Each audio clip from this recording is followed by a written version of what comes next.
is developed as a result of your research advances, there will be that build of knowledge, and for years to come, a facilitation of learning that will serve generations born or generations unborn. And the last one, which I consider a little bit personal, is that in any research avenue, you are able to build credibility.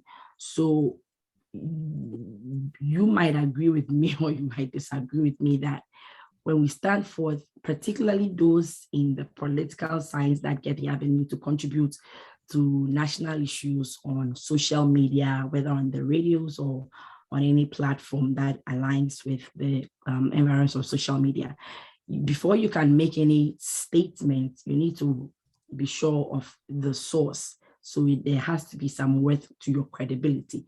And if you have gathered enough information based on research that is accurate enough, whatever you come up with, whatever you speak forth, whatever you divulge can be trusted, and research affords you that opportunity.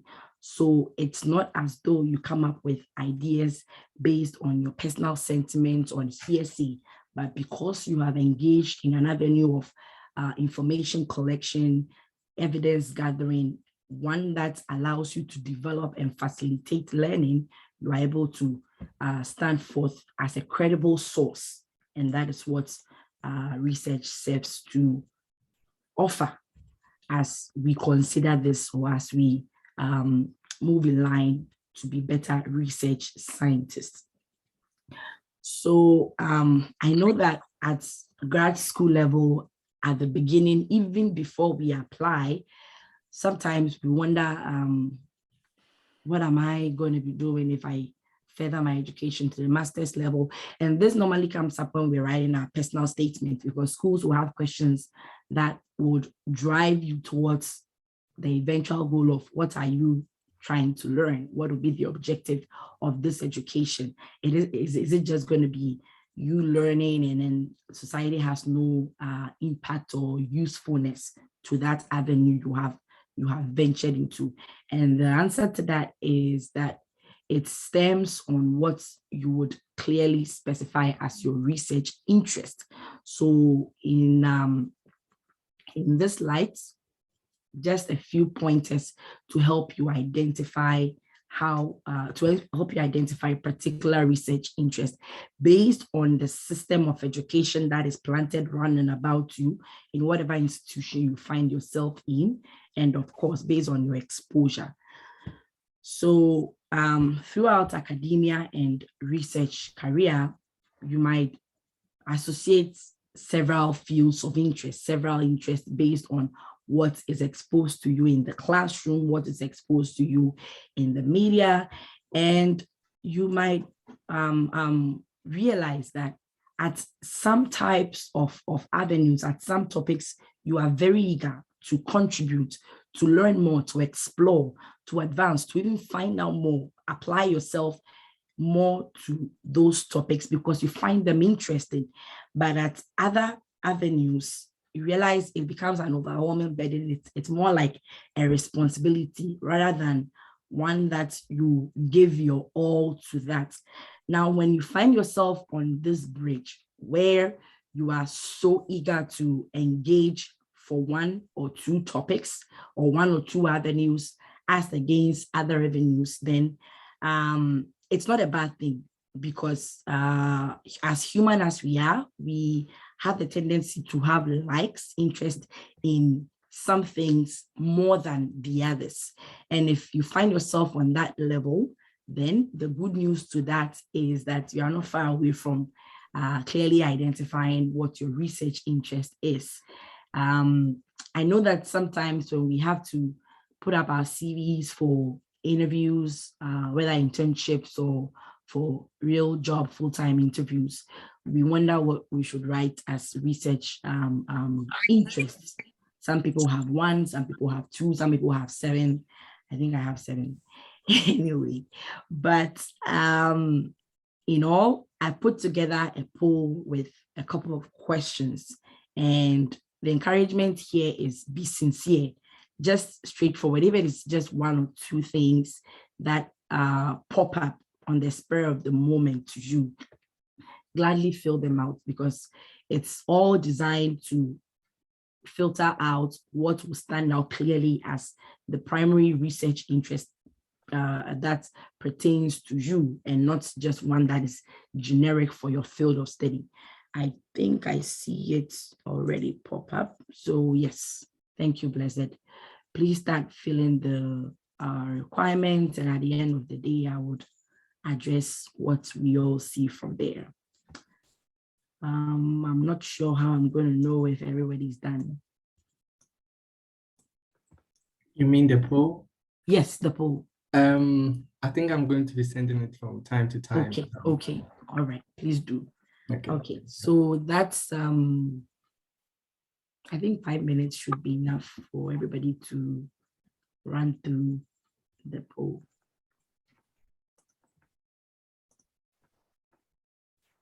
Okay. See, let me fill some of this myself. Okay.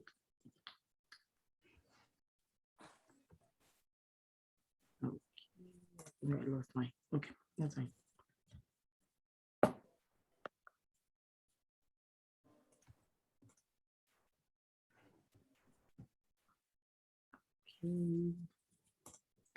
How does the poll look like? Is it something you can answer, or? So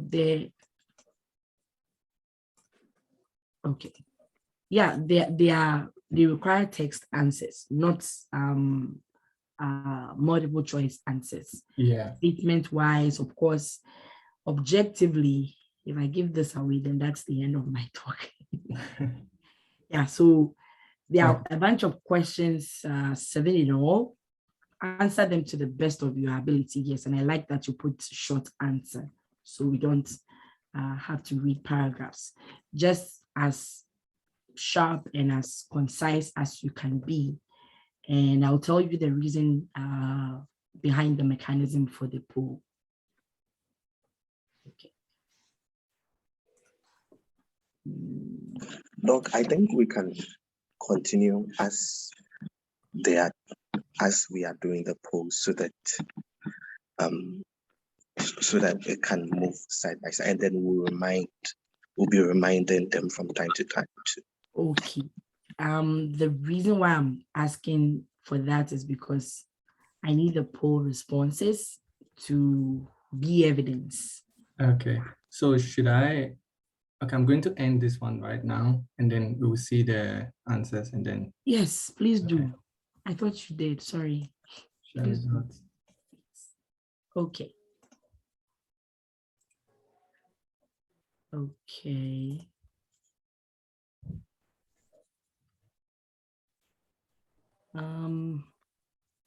Are you showing everybody their response or everybody's response? Because I'm only seeing my response. Only seeing your response? Yeah. I just shared the response of everybody. I thought everybody would see everybody's response. Just a second. Let me see.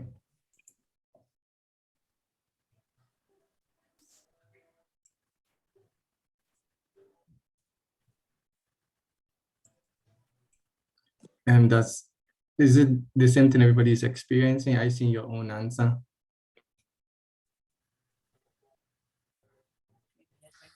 Give us what he sees. I'm not sure why. Okay. Yeah. Let me try and launch another question and see.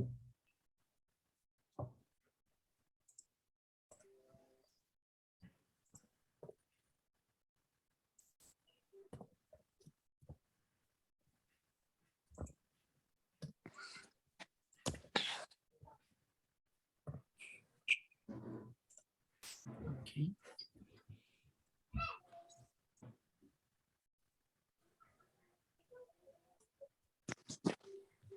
Okay, I'm going to end it and try to share again.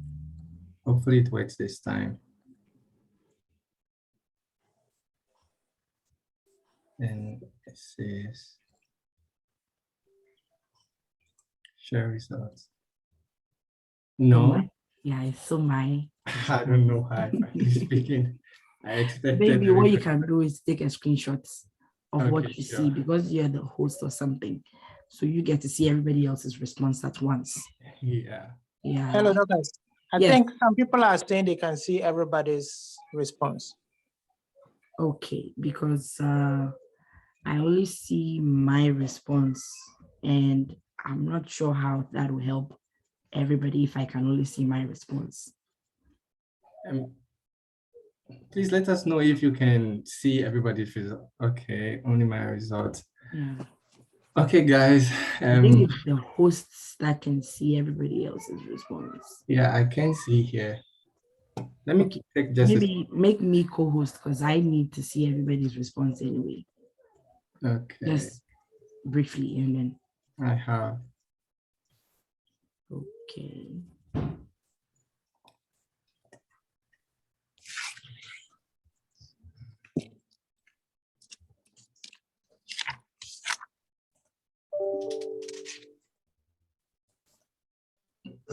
Show results. Yeah, so Have you been able to figure it out? no. It's, oh my.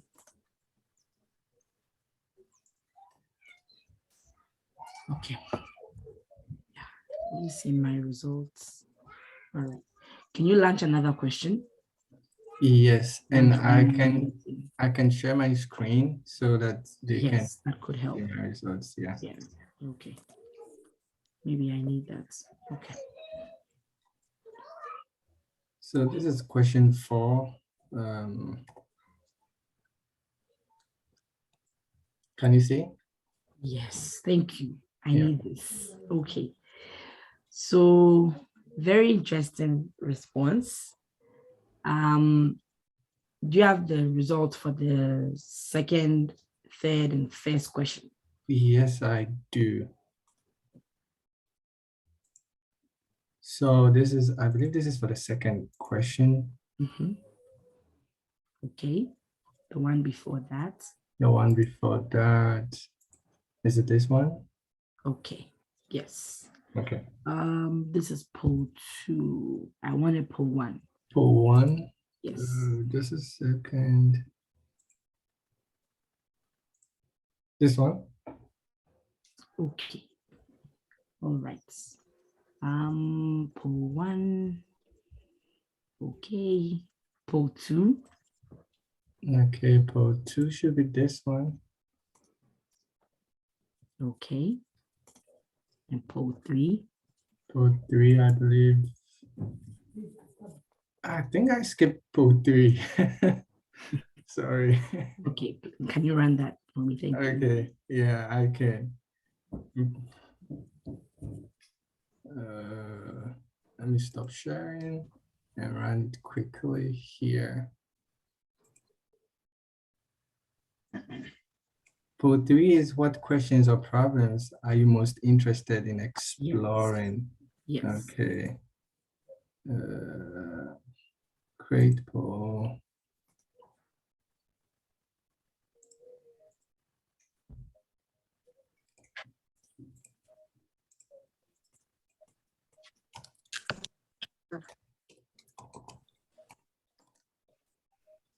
Okay. Okay, can you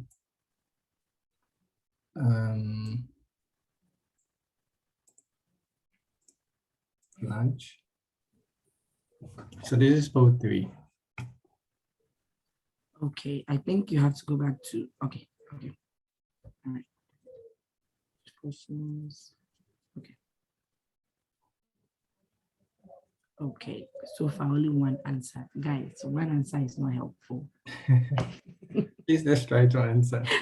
2, 3 answers, they are not helpful. It's all of us. Let's put in some effort. Thank you.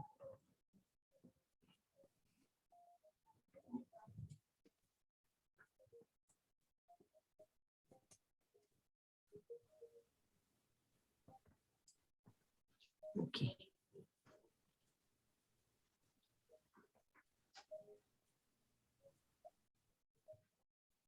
Okay, I think we can run with this, yeah. Okay. And actually, I suggest you run all the other polls because I'm going to just summarize everything in the interest of time, just so that everybody sees what is happening.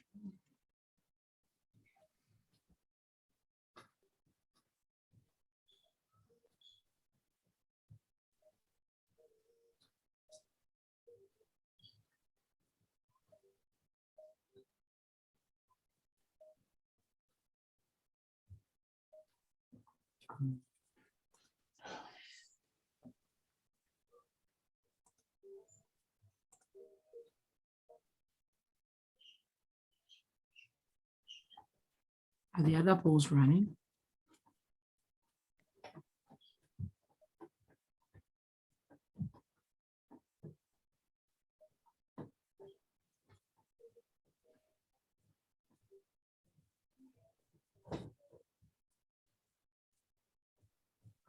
Oh, boy.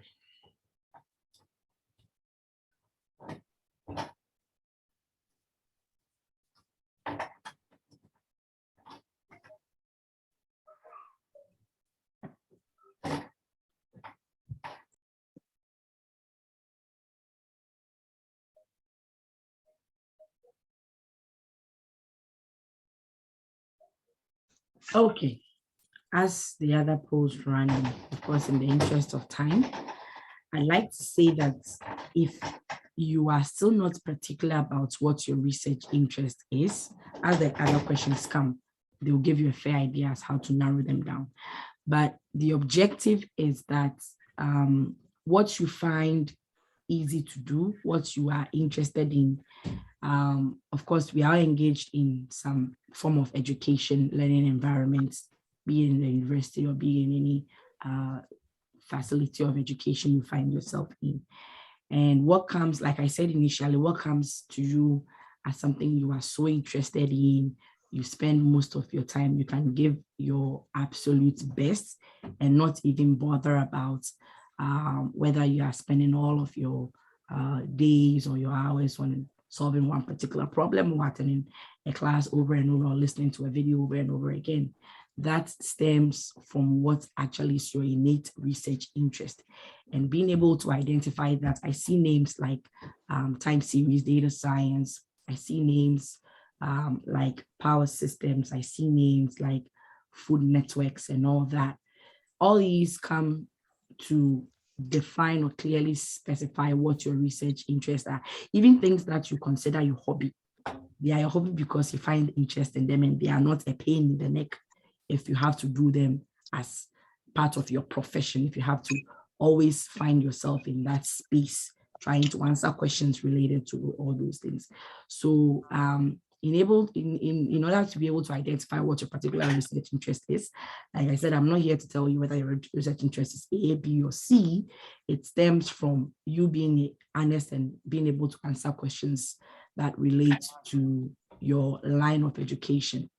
If you don't have that avenue with somebody serving as a mentor or a guide, asking you questions straightforward about what your particular research interests are, you can ask yourself the classes you've had in years past, in semesters past, in terms past, which ones did you find very easy to do, very easy to pass without that much of a sweat, or ones that took you like ages and you told yourself you were done with that class.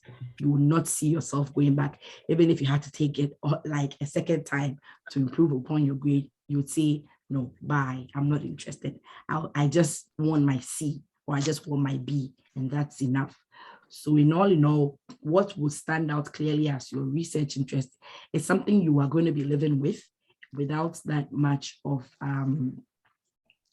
stress, and you can easily do and pursue and be productive because whatever you define as your research interest is something that becomes a part of your life, and you see results from pursuing questions and pursuing problems and theories that are garnered in that avenue. So thank you very much for your time as the poll continues. I'll find it very interesting to see the results. If Blessed can show me that response. Thank you very much. Yes, I can. I Okay. guess when we come to the main room after the breakout room, I can share all the results. That's okay. That's okay. I'll hand over to Edwin at this time. Thank you. Thank you, Dr. Ofori-Boateng. So we'll go to breakout rooms. We'll go into breakout rooms. But before that, we'll take another brief presentation from Dr. Romeo Abraham. So Dr. Romeo Abraham is an assistant professor in the Department of Public and International Affairs at the University of North Carolina, Wilmington.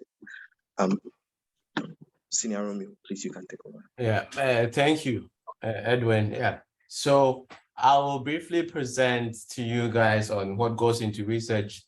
Yeah, Blessed, if you can make me a host so that I just share my screen. Yeah, but even before Blessed makes me a host so that I can easily share my screen, I'm going to begin at least about the presentation. So when you hear research, what really goes into it? Yeah, so I'm going to do that. So let me just share. Okay, let's see. Can you see my screen now? Yes. Okay, good. Good, yeah. So what goes into research? If you already don't know, you'll be wondering, like, what is even research? What do I need to do if I want to do a good research? So I just picked just these two definitions from these two universities, Purdue and Western Sydney University. So Western Sydney University is just saying that anytime that you want to create new knowledge and you want to use existing knowledge in, let's say, in a different, a novel way, and you want to bring about new concept methodologies and understanding, you are doing research. And Purdue is saying that anytime that you want to, let's say, chase after new knowledge through a process of discovery. So the emphasis is through a process of discovery, and you want to bring out new knowledge, you are doing research. Yeah, but when we talk about scientific research, there's elements of diligent inquiry, then of course, a systematic observation of the phenomena. So it's like, when it comes to something that is scientific research, you don't just do it anyhow. It has to be systematic, it has to follow a certain way. Then if it meets all the criteria, you will say that you are doing a research. As we go on, all these will be laid bare. So when, and I'll be monitoring the time so that we do well on the time aspect. Essentially, there are theoretical and empirical aspects of research. So when we look at the two main foundations of research, they are observation and logic. So logic is normally what we say is the theory.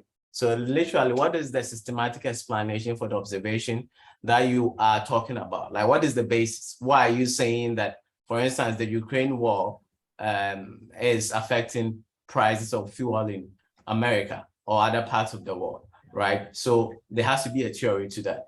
And one aspect of reviewing literature is to arrive at theories. It's like you want to be able to have theories that you will use to explore the questions that you are trying to answer.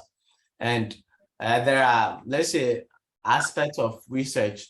We have quantitative, we have qualitative, and we have mixed methods, depending on the field that you work in. So when we talk about quantitative research, when researchers are looking at theories, they tend to use it as an explanation to answer their questions. So in quantitative research, normally the researchers will use the theories to just test the explanation for the answers that they try to address based on the questions that they have. Then in qualitative study, of course, it's qualitative. So in qualitative study, normally numbers, let me say hard numbers are not used, right? So in qualitative research, there is more the use of theory in a different way or in a very varied way. The inquirer or the researcher may generate a theory as the final outcome. So the person might decide, or she might decide, oh, I'm going to observe maybe a bunch of Red Indians sitting somewhere, and based on what I find, how they behave, I'll be able to come out with a theory that this is a theory that explains the behavior of Red Indians based on what I found. So that is the final outcome. And also in other qualitative studies too, I mean, the theory may come at the beginning, whereby the researcher wants to use the theory as the framework. Like there are a lot of theories around, yeah. People who are in the social science or the humanities will understand maybe something like critical race theory or some other theory. And the person wants to use that to kind of use that to base his research on. And that is going to be the lens or the framework that is going to shape the questions that even the person is going to ask. And of course, I'll try as much as possible to make it very practical so that you guys understand all that I'm saying. And in most methods, basically, the options might be different. Okay, either I'm using theory from the beginning, or I'm going to generate theory at the end of my study. Yeah, so most methods may contain a theoretical framework within which both quantitative and qualitative data are collected. Yeah, so on that, the empirical aspect, so all these I talked about were the theoretical aspect. The empirical aspect is where there's data collection that aids the observation, and the data analysis that enables a comparison of what is logically expected with what is actually observed. So literally when you are trying to see, okay, what is the data telling me? And what am I finding from the data? And what am I seeing based on my dependent and independent variables? Yeah, so if you are wondering what is a dependent variable, like dependent variable is usually like the one that's receiving the causing or the action, right? Then the independent variable is the one that is literally doing the manipulation, right? So as we go on my presentation, I'll make it a bit more bare so that you understand if you don't already do. Yeah, so how do you even identify a research gap, right? So you are there, maybe you have not already done research before, you are now trying to start. How do you even start? So we always advise that start by reading, right? Start by looking at what works that have already been done concerning what you are interested in. So you are trying to kind of identify gaps. University of Michigan came up with these 3 steps for identifying gaps. The first that they said is that focus on your research area. So let's say probably if you are in grad school, or let's say you have finished or you are publishing, you already have like a research area. If you don't have a research area too, Dorcas' presentation probably helped you, and by now you should be having ideas as to why you have to even know what you want to do and how you want to do it, right? So was there a question? Or someone is talking? Okay. So before you attempt to identify gaps in literature, you need to figure out your area of interest. Then you focus and narrow that research area. Then after you have narrowed your area, don't overwhelm yourself with research gaps, because you see that there will be a lot of unanswered questions as when you read in detail about research in areas that interest you. For instance, I'm interested in natural disaster and how it affects local government finance. So for instance, when I look at cities, I look at counties, how is the effect of natural disasters like hurricanes, tornadoes, and floods affecting their finances? Yeah, so with this, I see that there are a lot of undone work in the area, but I have to focus on what I want to address and the questions that I want to answer so that I don't overwhelm myself. So the more you read, the easier it will come for you to even, let's say, better focus your research area. Then step 2 is still read, right? So you have to read a lot of articles. It can be time consuming, but it's really important.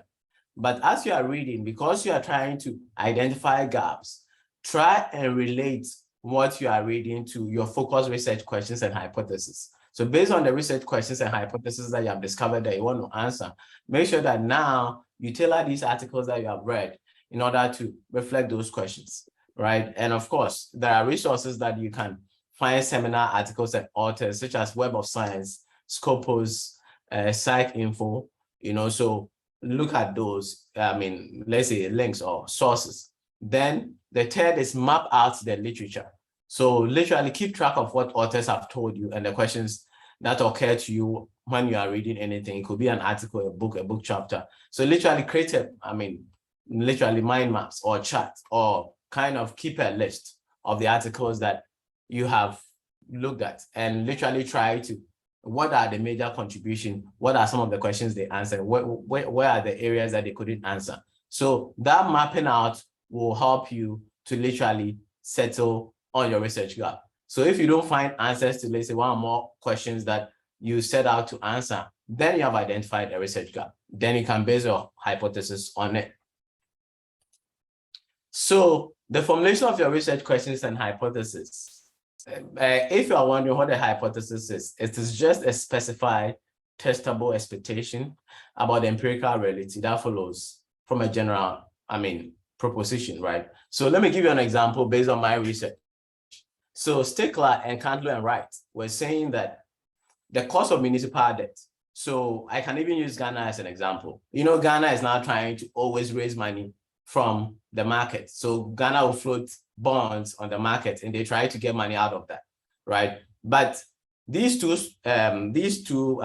group of scholars are saying that because of market uncertainty and let's say inadequate information in the market, they will be increasing the cost of municipal debt or the cost of city debt because of that uncertainty. So now let's look at what the war in Ukraine is happening. There's a lot of uncertainty in the world. What COVID is doing. So a lot of uncertainty. So literally, I expect that because of uncertainties such as natural disaster is happening, all other things being equal, if you want to raise money through debt medium, you should pay higher for it. So my hypothesis that I came up with, okay, if a natural disaster happens, it will increase the cost of municipal debt, controlling for all other factors, right? And so that's it, right? So that's what we call the research hypothesis. Then research questions can literally be the questions that you seek to answer in your research. So concerning this research hypothesis, if I'm to have a research question, it will be what are the impact of a natural disaster on municipal debt? So you see, the hypothesis is very specific. It is direct. It's telling that there will be an increase. So it is testable, right? I can literally be able to either support it or refute it. Yeah, and research questions are more general. It's what are the impact of natural disaster, right? So whether the impact is positive or negative, it's literally up to what I'm going to find, right? So hypothesis will help you to be very specific, then you can test it. Whereas research question tends to be a bit general, which will still help you to be able to even see which area you want to really focus on in your research. So depending on your field of expertise, some even articles or let's say journals rather will advise that you either go hypothesis route or research questions route. So it's more like preference based on the areas that you want to publish, right? And also the preference of whoever you are working for. If you're still in school and you are doing your thesis and stuff. Normally, most let's say scholars tend not to combine the two. So they will advise that choose which one you want to go, either a hypothesis route or a research questions route. So it depends. So now I'm about wrapping up. I have like just few slides so that we don't use all the time. How do you design even a research or an experiment, right? So what is an experiment? So literally when you want to go through a procedure and you want to be able to test your hypothesis based on the procedure you go through, right? So there are key features to all experiments. One is when you intentionally manipulate a cause in order to discover its effect and you observe the consequences of that action, you are doing what we call an experiment. So there are two groups when you are doing an experimental design, right? It doesn't mean that there will not be modification. There can be modification, but as we go on, we will understand what I mean. So in terms of the two groups, we have what we call the treatment or experimental group, then we have the control group. So some people will call it treatment group, some people will call it experimental group, then we have the control group. So if I talk of experimental group, it's just a group of subjects to whom an experimental stimulus is administered, right? And a control group is just a group of subjects where no experimental stimulus. So in essence, let's say now I just take all of us online, then I decide to divide us into two, and I assume that we all have like similar health condition. Then I decide to expose one set of the group to maybe someone who is smoking cigarettes, right? So when I do that, that group that's receiving the person smoking the cigarette is the experimental group. But the other comparable group that is not experiencing anyone blowing any cigarette on them is what? The control group, right? And so, and normally in experimental design, we do this procedure called random assignment. So it is where you assign units based on conditions of chance, and there's non-zero probability of it, right? So, but in social science, there are times that you will non-randomly assign, because like, depending on the kind of research you are doing, you are not able to, let's say, assign them randomly to both the control and the treatment group. So still under experimental design, we have what we call a dependent variable, right? So I'm going to make this like simple for us. So let's say I'm looking at how natural disaster is affecting the financial conditions of, let's say, a city that you are in, right? So the financial conditions of the city that you are in is the dependent variable. Then the independent variable is the natural disaster, right? So if I want to measure the dependent variable twice, I'll check what are the conditions of the city now that there's no disaster, right? Then I'll look at the condition of the city again after there's a natural disaster, even let's say after a hurricane occurs. So that if I test the condition before the natural disaster occurs, that's the pre-test. And if I check the condition of the city, financial condition of the city after the natural disaster, which is a hurricane, that's the post-test. So this is a classical experiment, right? But of course, you see that sometimes there will have to be variations because you can't even make the classical example. This is the golden standard. If you have an experimental group and a control group, you check conditions before you administer the stimulus, like a natural disaster occurring, then you measure again the financial conditions at the end. Then you compare the treatment and the control group. So another city that does not, is comparable to your city, that does not even experience a natural disaster at all. Then after the disaster, you still look at the condition. You see that all that things being equal, the one without the impact of the natural disaster will be doing better financially compared to the one that experienced the natural disaster. So this is another classic example that I wanted us to talk about, and this is the end of my slide. So let's say in today's research presentation, right, if I decide to give you guys a bunch of questions on, let's say, certain research questions, or maybe what is experimental design, what is pre-test, what is post-test, what is dependent, what is independent variable, then all of you answer. Then after that, now I do my presentation after I've tested your knowledge on that. Then after my presentation on what goes into research, now I bring the same questions again, and I ask you the same question. You, all things being equal, you see that now after my stimulus, which is the presentation, your answers will now be more accurate. You get, yeah. So if I compare you to, let's say, someone who had the same base knowledge as you, who didn't attend our research seminar, I should see difference in terms of understanding, right? So this is the end of the, the presentation on research, what goes into research. Yeah. So I'll end it here and hand over to Edwin. And because time is already spent, we'll see how best to manage it. All right, Edwin. Yeah, thank you so much, Dr. Abraham. So thank you for, so the first two presentations gave us general overviews on how researchers, and we want to get much more conversational. And so we'll go into breakout rooms, and the breakout rooms are in disciplines. So they are designed in the way that people of similar disciplines will be together. And so the nature of the breakout room is that it will not be one person led, even though there will be panel members in the breakout rooms. It would mostly be a discussion, and it will be a conversation and sharing of research interests. Blessed will place some questions in the chat box.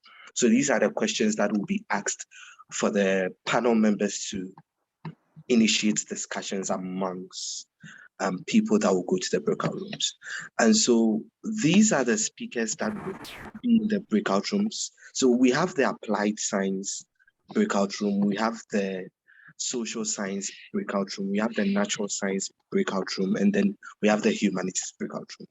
And so the options will pop up very soon. When it pops up, the one that you would like to join, kindly join that specific breakout room. And then when you go there, we become conversational, and then we talk about our research interests. We talk about the conceptualization of research and several questions that could pop up. So the goal is that it would not necessarily be very programmed. So if spontaneous ideas come up, it could still be discussed. The questions are more or less like a guideline for us to facilitate the conversation. So this whole discussion would last for 45 minutes.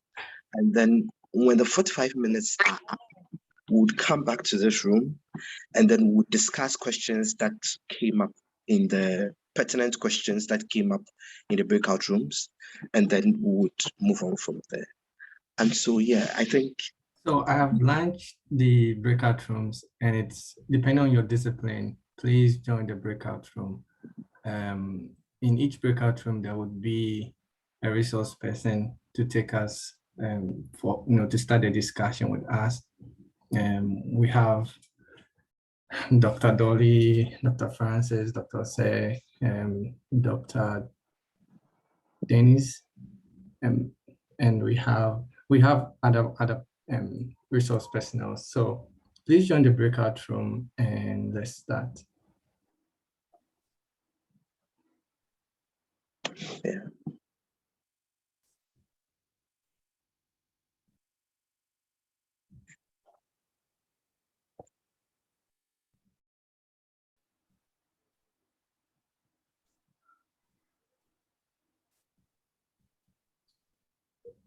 So for our resource persons, I'm sure you know which breakout room to join, as was indicated in the email. So please join accordingly. Yeah, I think Dr. Dolly for Applied Sciences, Dr. Francis for Applied Sciences, yeah, Dr. Say, Natural Sciences, Dr. Moot for.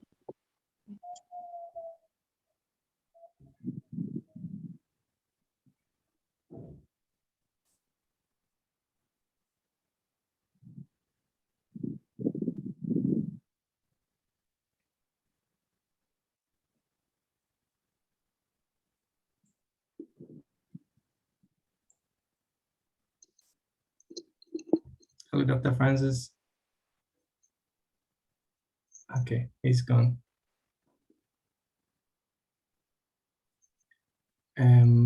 If Dorcas is around, please can you join one of the breakout rooms? And just in case there are any technical issues, you could message me, or you could, since you are co-host, you could try to fix it. And then Edwin, I'll also make you, have I made you co-host? No, okay.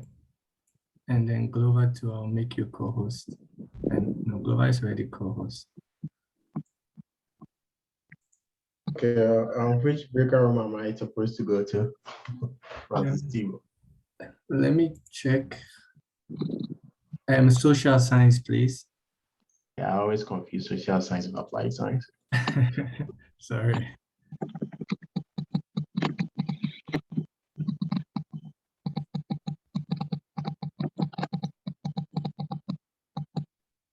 I see some people here, Solomon, Danny, Michael. Would you mind joining the breakout rooms?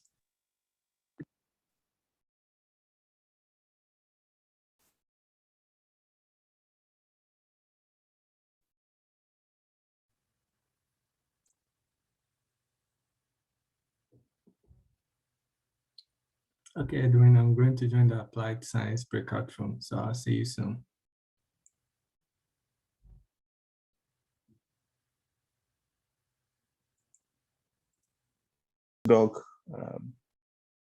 Postdoc in Boston in a small biotech company.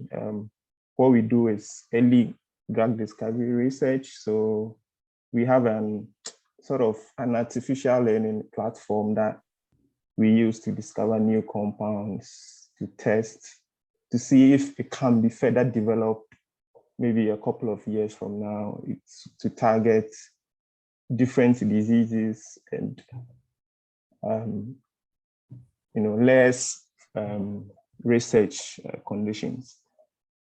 My PhD was in biochemistry and molecular biology at the University of Oklahoma Health Science Center in Oklahoma City. And there I studied trying to find new compounds, new drug-like compounds to target trypanosomiasis, the parasite that causes sleeping sickness. So briefly, that's where I've been, or my research has been for the past 5 or so years. Dolly can go ahead and introduce yourself as well. Okay. Thanks. And Blessed, since you came in late, we already mapped out our plan. So we said, since it's a That's small fine. group, we'll just get to know everyone a little bit to Okay. facilitate the discussion. And so we're going to Okay, just sure. introduce ourselves briefly. And then we had some slides and some discussion points too. I know you had some. So we'll run through our slides and then go through those ones. And if other questions come up, we'll take that as well. Actually, this is just meant for you and the group that you have. Those questions will be for the main breakout room. Okay. Oh, great. That works out then. Yeah, Okay. that's good. So I am Dolly. I have a background in geosciences and geography and economics. And my PhD research, I was looking at the value of weather information and also the impact of extreme weather, specifically on. What strategy do you usually kind of use to conduct your research? Okay, so from what we did, I think I love the qualitative more, but I'm still in the process of learning. Okay. I think that's the path I'll be taking. All right, that's good to know. Blessed Amwa, welcome. Thank you, Dr. Dennis. You make us the four. I mean, you increase the number to 4. So you We might. have like Okay, go 5 ahead. unassigned people in the room, and I'm not sure why they are not joining any breakout Okay. room. Yeah. So we want to just have conversation. Since we are just a few, we want it to be very experiential for everyone. So Okay. I was just asking the group what challenges they've had since they started graduate school in terms of research or even in terms of academics. I think this is a very good place for us to share some of those challenges. That's true. Then we can share some ideas around that. Yeah, thank you. Thank you so much. Well, for me, it's the fact that I do qualitative research. So once you go out there, interview people. I use a lot of interviewing. How do you kind of develop themes out of the data, right? I always find that process to be a little bit difficult, as in probably getting to fully understand how you want to interpret this data. Yes, that has been one of my major challenges. I struggle to do it, and I always feel like the themes that I bring out are not strong enough. I feel like if somebody else is able to take that same data, it will be easier, or the person would be able to bring up something that is much stronger. Yeah, so that's what I've experienced. Okay, yeah, I mean, that is a very legitimate concern when it comes to research in the humanities, right? Hold on, Dr. Dennis, I think I made a mistake. The breakout room is going to end in like 35 seconds. I'm not sure how to. Okay. Okay.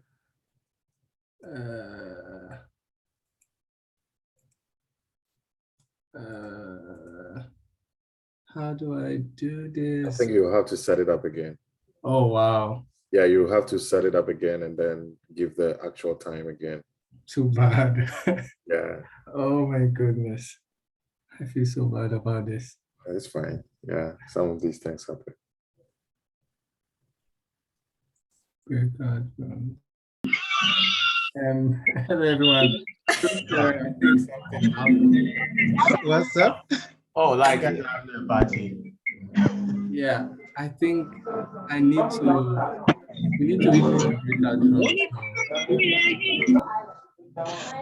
Please let's mute ourselves. Please, those who have not muted, please mute your microphone. I know what's It was supposed to be 45 minutes. Okay, please let's try again and see.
Is Frank here? Michael, Infinix Smart 5, Glover, Sarah. If you are here, let me know your discipline so that we can assign you to the specific breakout room.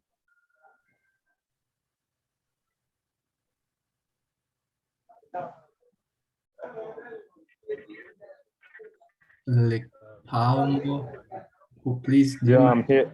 Yeah, I'm around. What's your discipline? Sorry. When it appeared, the pop-up came on my screen. I'm more into, should I say, health sciences. So I close it and it has not appeared again. So that's why I'm still waiting that maybe in case they are around. But if you can put me in any of the groups, why not? I'll be grateful. Okay.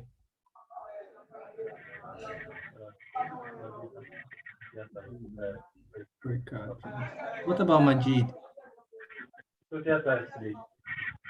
Okay. Majid.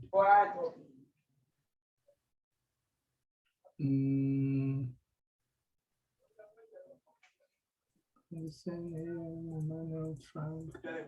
I don't see Majid here. Abukari.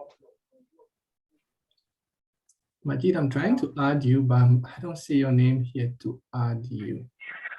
I see Adelaide, Addison, Emmanuel, Frank, Infinite Smart 5, and Sadika.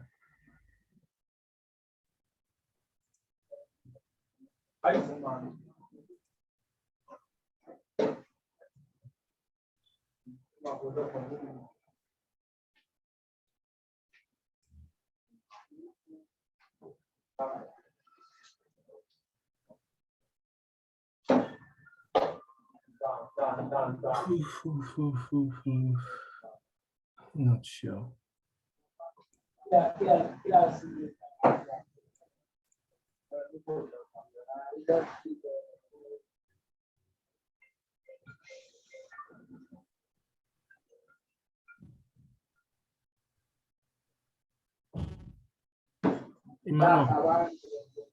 Emmanuel, Hello? Can you hear me?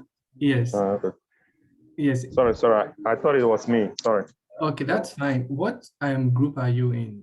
Which discipline? Is it Lepamo? I'm talking to Infinix, the one where your name is Infinix Smart 5. Which discipline are you in so that I can assign you? I'm into health science, but I'll be grateful to go to applied science if Okay. I'm the one you're talking. I'm putting you there. Okay, thank you. Yeah. You can join now.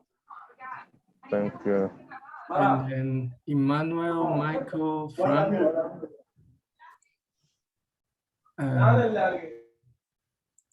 Like Palmo.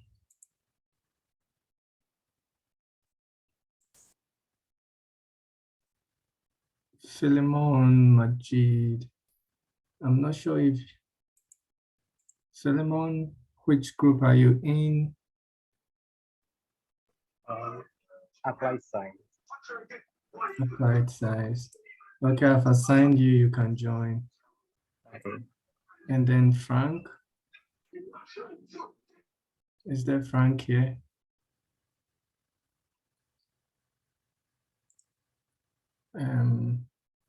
Frank, please, which group are you in?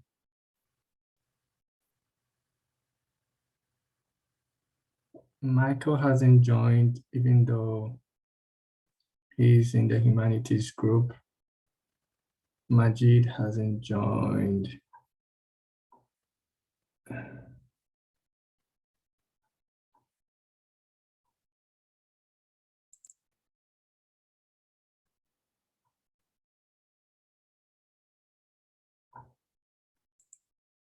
Abirat, please, which group are you in? Abirat?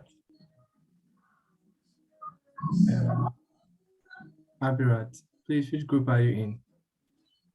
Frank says health science, okay. Okay, Frank, I'll put you in the natural science, okay? Please join once I put you there, once I assign you to that group.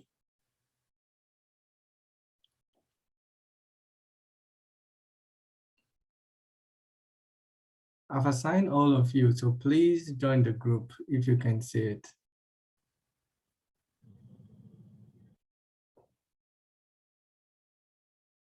Abirat, please, which group are you in?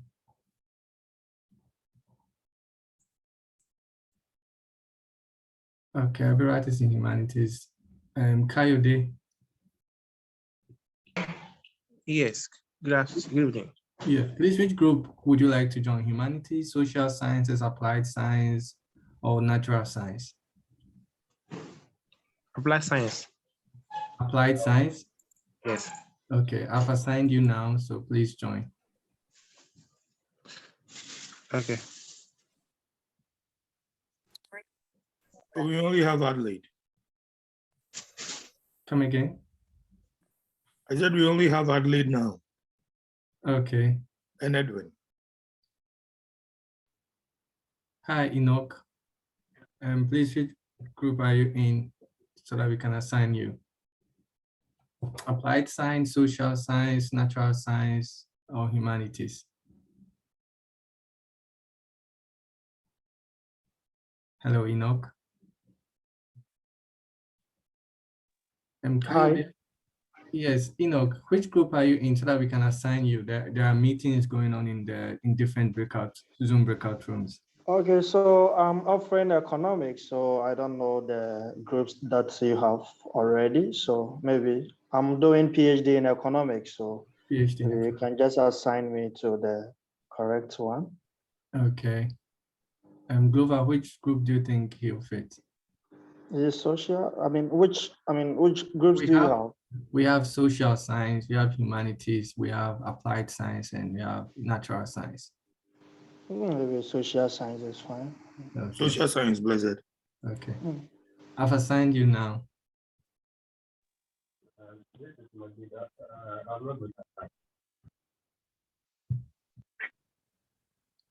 Glover, can you assign the others? I'll join the different breakout rooms to see what's going on. Hi, with other people. So typically I will start from the data, the data, cleaning the data, running the models and then generating tables and figures are very easy. They come naturally to me. So that helps me build momentum. Once so you would typically, if you've worked with me before, you will realize that I will have tables and figures ready. Then I will write, okay, from all these tables, what are my 2 or 3 main results? And I write them as a sentence. So maybe X affects Y in this way. But the difference is so the first statement is the main result. Then maybe 2 or 3 questions are going to reinforce that particular results. Once I have those 3 sentences, then I try to develop the write-up. So basically the first paragraph is just a technical result, and maybe the implication and how it relates to other works. Those places are very easy for me to write, so I try to start from there. I don't want a case where I run into some editorial writing introduction is a difficult process. And every time I open a manuscript that I'm working on, I work on the introduction, but that's not where I start. I start from the data, write my results, then I come and write the methods. The method is basically looking at my code and then what I did, and I write the data. So I start from the easy part relative to me. Once I have that covered, based on my result, then I will know what literature to research, to read on. Then as I'm reading the literature, then I'll be reinforcing my discussions and maybe modifying my models in 1 or 2 ways, or bringing in new data, doing robustness checks, and then and all those things. Then I default through that. By the end of writing like the methods and everything and reading through the literature, I'll probably have a schematic of what the introduction looks like. And there are blog posts in terms of how to write introductions. So I'm not going to talk about that. Then I write my introduction. Then I come back and write my conclusion. So I start from a place where there's least resistance. Like I don't think even I'm writing introduction for the first time, then I'm like, okay, I have a very solid idea of what I want to work on. And sometimes probably I had looked at the data several times, so I know what's going on already. But typically my research starts from data, results, write the methods, then write the introduction, then come and write the conclusion. If there's a background to maybe, like if I'm writing on a particular specific issue, then I write a background section just to give the reader like a background on the specific like policy or something. So that's how you need to figure out what flow works for you. I mean, the way we teach research in the classroom is you have an introduction, you have a hypothesis, but typically the implementation of that particular, like if you read a journal, it goes from introduction to methods. That is not how the formation of the document goes. And from my experience with senior members that I've worked under, we typically would not start from the intro. We will just start from. So there was another option for me that I got in Pensacola in Florida, which is the University of West Florida. So there wasn't a PhD, it was a master's. So I had to take it like that in mathematical sciences and statistics. So while in the program for the first semester, the PhD program where I was seeking for the assistantship got through, and I got lucky with that. So I had to switch back into it in Tampa, which is in the same Florida, University of South Florida. So I just got into the PhD, and I haven't really started my research yet. Still trying to talk to professors to know which area will best suit my needs in terms of the research. So that's a little bit about me. Thank you. Okay, yeah, so thank you, Gabriel. That was very, comprehensive. Yeah, so I guess because of time, I guess we can get started with our discussion. Okay, so the whole idea is, for this part of the breakout group, we have, 4 different, aspect of research that we want to focus on. Okay, so the first, part is about literature review. So then we're going to talk about literature review. And then after that, we're going to talk about, like the different sources of data, that is available, for us to utilize in our research. And then I think, that's what the third aspect is, more interesting in the sense that is where we're going to explore more about the different data analysis techniques. How do we analyze our data and, finalize the reports, the reports of the results. So we're going to talk about that. And then the latter part or the last, option is about proper citation. So how do we cite our research? Okay, so let's get started with the first, part. So, it's an open discussion, and then we are here to share and exchange ideas. Okay, so what is, an effective way of going about literature reviews? So I have to share with the lit review. So if Francis has anything, that would be cool. If you guys have questions, let me know. You can put it also in the chat, and then we'll address them as we go. So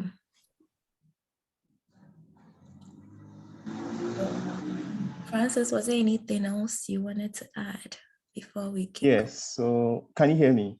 Yes. Okay, I think there are a couple of questions in the chat, but before we get to that, I just wanted to add, I think on the third bullet, what literature do you include? So Dolly had already indicated that it has to be focused, very focused. Either than that, you download all these papers and then you won't read them, or they might not be relevant to, or even take you off what you want to do. And another point will be that these papers has to be a bit more current, right?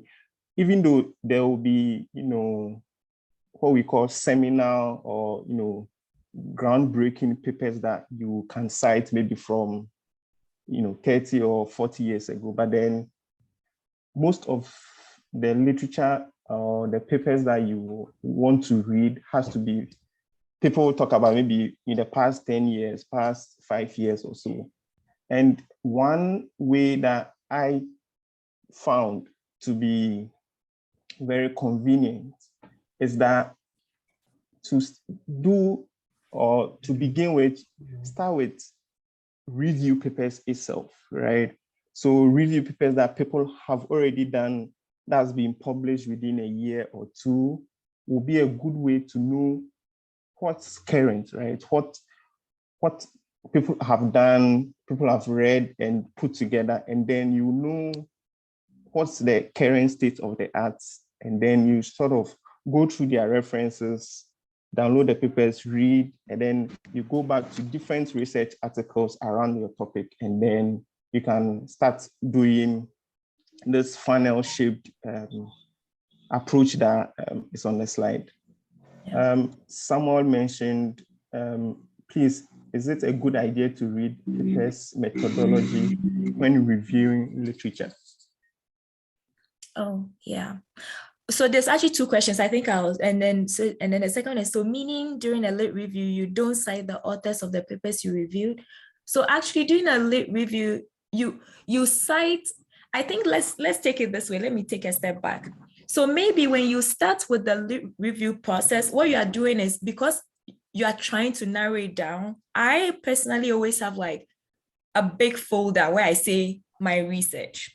Then within that, I have a folder, all papers.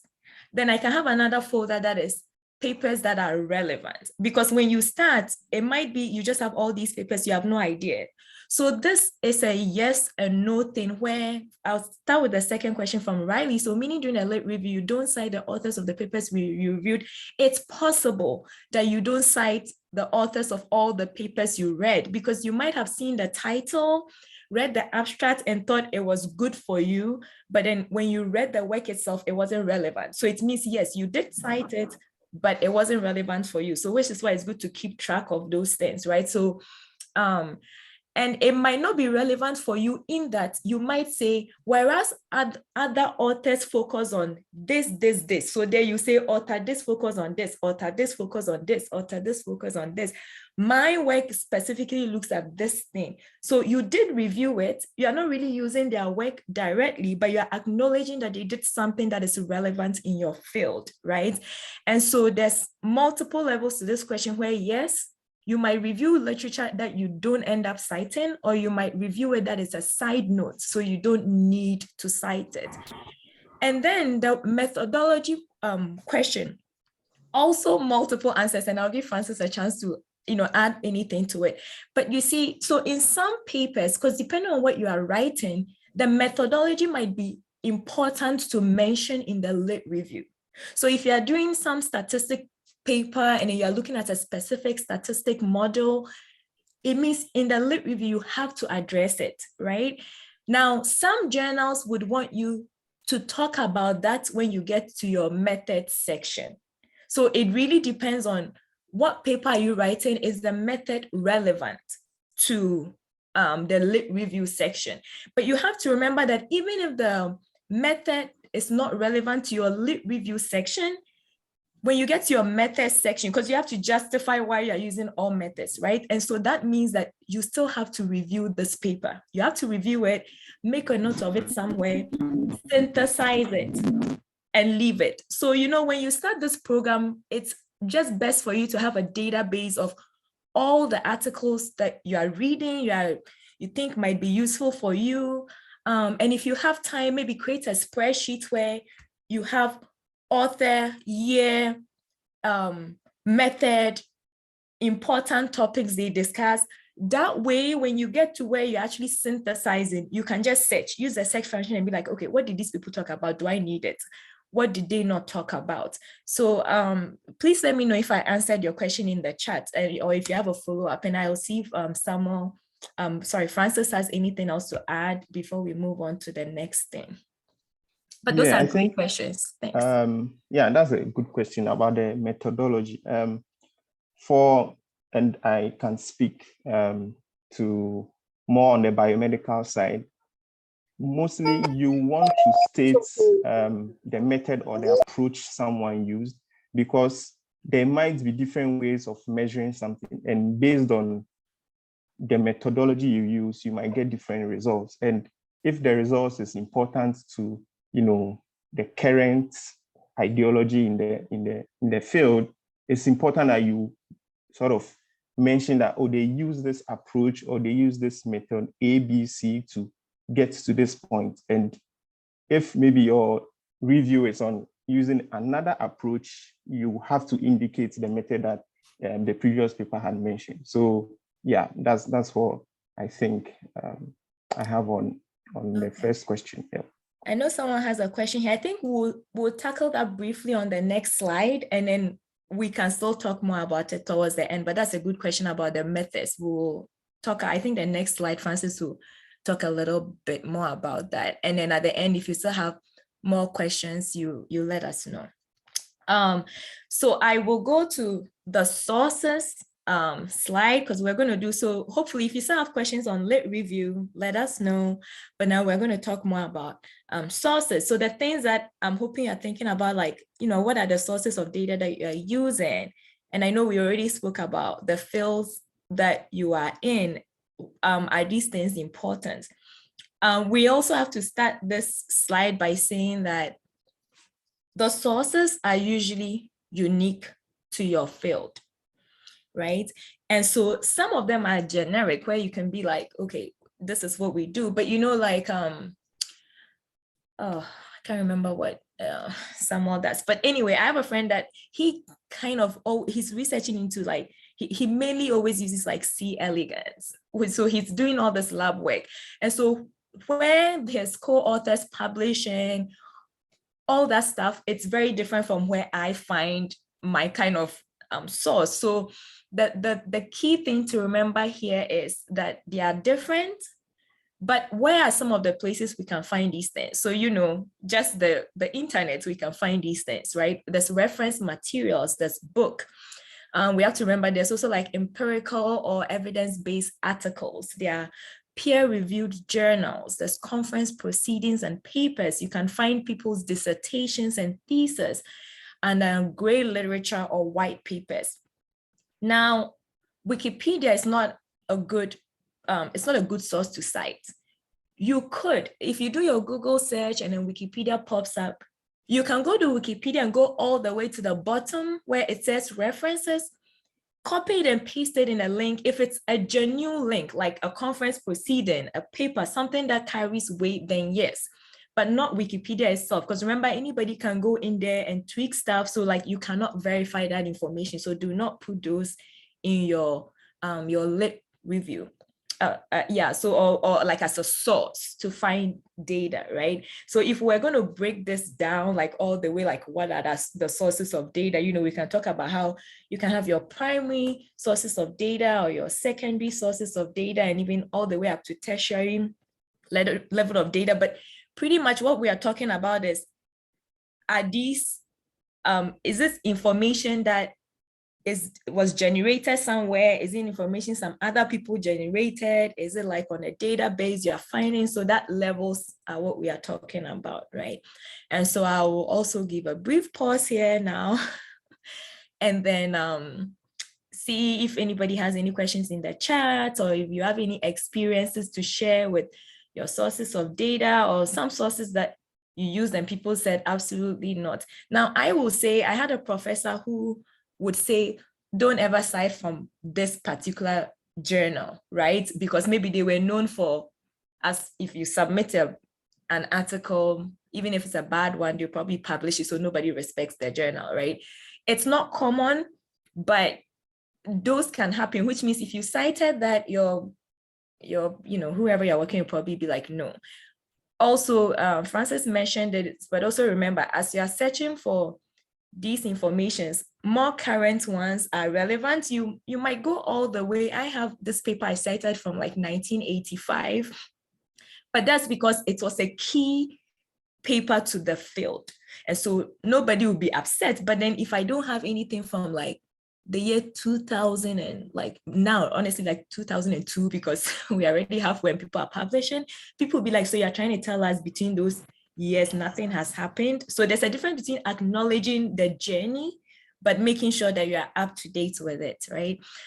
So here again, I will just give you guys a few minutes to take it all in, and then we'll wait and see if there's any questions. And if Francis has anything else to add about sources of data, he will. And once we are done, we'll just make it through all the slides and then just open it up for other questions as well. Okay, so just an addition. So Dolly had mentioned the internet. So is it just Google, or I think to be more focused and eliminate a lot of random search results, you can go straight to Google Scholar. One thing I have done or did and really helped was setting up a Google Scholar profile, right? So if you have a Gmail, you have, I think you have it already. You just have to set it up. And then one other thing would be to set up an alert, right? So you can put in topics that you want Google to send you papers on that relate to your field. So you put in whatever keywords that you are interested in. And then I think once a week or however you set it up, Google will send you maybe new articles in that field or recommended articles. And then you get to know who is publishing what, and then what's the latest in that field. Yeah. That will help you keep up with what's happening. And then you don't have to always be Googling to know what's being published. Yeah. Yeah, that's a great point. And people will even, and like you said, if you have a profile, you can also follow co-authors that you are aware of, because every time they publish a new article, they'll post it and then you see. So if you follow people, I know these days Twitter, people do that a lot on Twitter. So have some academic account that you can, keep up with it. Yes, and ResearchGate, exactly. Yes. So once like ResearchGate signs are, they'll send them every week, which is a good way to filter out the relevant articles that are coming out. Good one, Samuel. Thank you. Yes. Yeah. And it's a good way to also follow your citation, to know if your work is being seen, read, acknowledged somewhere, so that you have some good feeling about yourself, about what you are doing. No, I hide mine because I'm like, I don't want to feel like an underachiever. So that's true. Yeah, so you can do it and see how things are going. You can be like me and be like, oh, let me just hide. And then also, actually, while we're on this topic, the other thing I wanted to say, I was going to push, but I know they say publish or perish and publish or perish. I'm going to say you do good research and make good connections, right? If the publications, because we know a lot of PhD graduates or even master's people who didn't have like a single publication and got this awesome job somewhere. So it's do good work, keep good connections, right? And that would go a long way.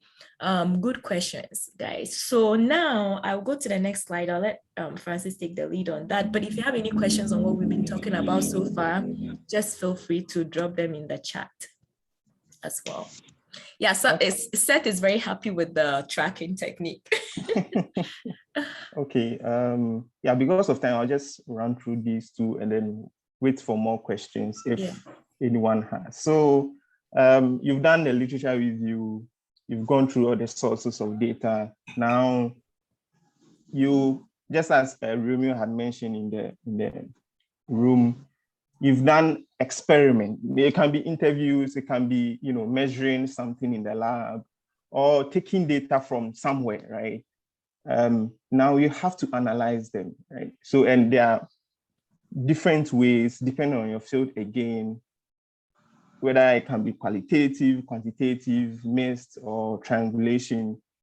And it has to be specific to, again, the field, and then your supervisor, how he wants it or how it's done in the area that you are. And it doesn't have to be like one way. It can be iterative, right? You do it and then you come back to the raw data and then you look at it again. You can do it a million different ways, right? And depending on the tools that you have, whatever software, whatever analysis tool that is available to you or is relevant to the field. Nowadays, like gradually people are moving from, you know, just normal, you know, Excel based to more, you know, statistics, making sure that whatever results we are getting answers the question. So on the left, where you see the graphic there, first of all, you have to define a question. Or if, from your hypothesis, you can generate questions out of it or aims based on that hypothesis. And then you do your measurement, you collect the data, and then you do the analysis. And there are many tools. In fact, there's lots more tools that is available. And I'm sure the mathematicians are here. They have, you know, different software that they have to learn and, you know, analyze the data. One thing that I've seen is that you can be overwhelmed by all these things, right? People have tutorials on YouTube. You can, you know, follow it and go down a rabbit hole. What I think is, don't overthink anything. Just go with what's in front of you, one day at a time, and then present to whatever audience you have. So it can be your lab, your supervisor, and then based on feedback, you can go back and reanalyze your data as and when. And another point is also how good you can interpret that results to people, right? And I think in recent times, what has been very important is how we communicate our research to other people outside of our you know, immediate environment. So how do you communicate your data to random people that, you know, have, or we consider them as stakeholders, right? Maybe people who fund the research that you are doing. Because ultimately that's for our research, we want to advance human knowledge. And those people might not necessarily be in the field, but then they fund it. So if your research is being funded publicly, you have to find a way of interpreting the results and communicating that result in a very clear and precise way.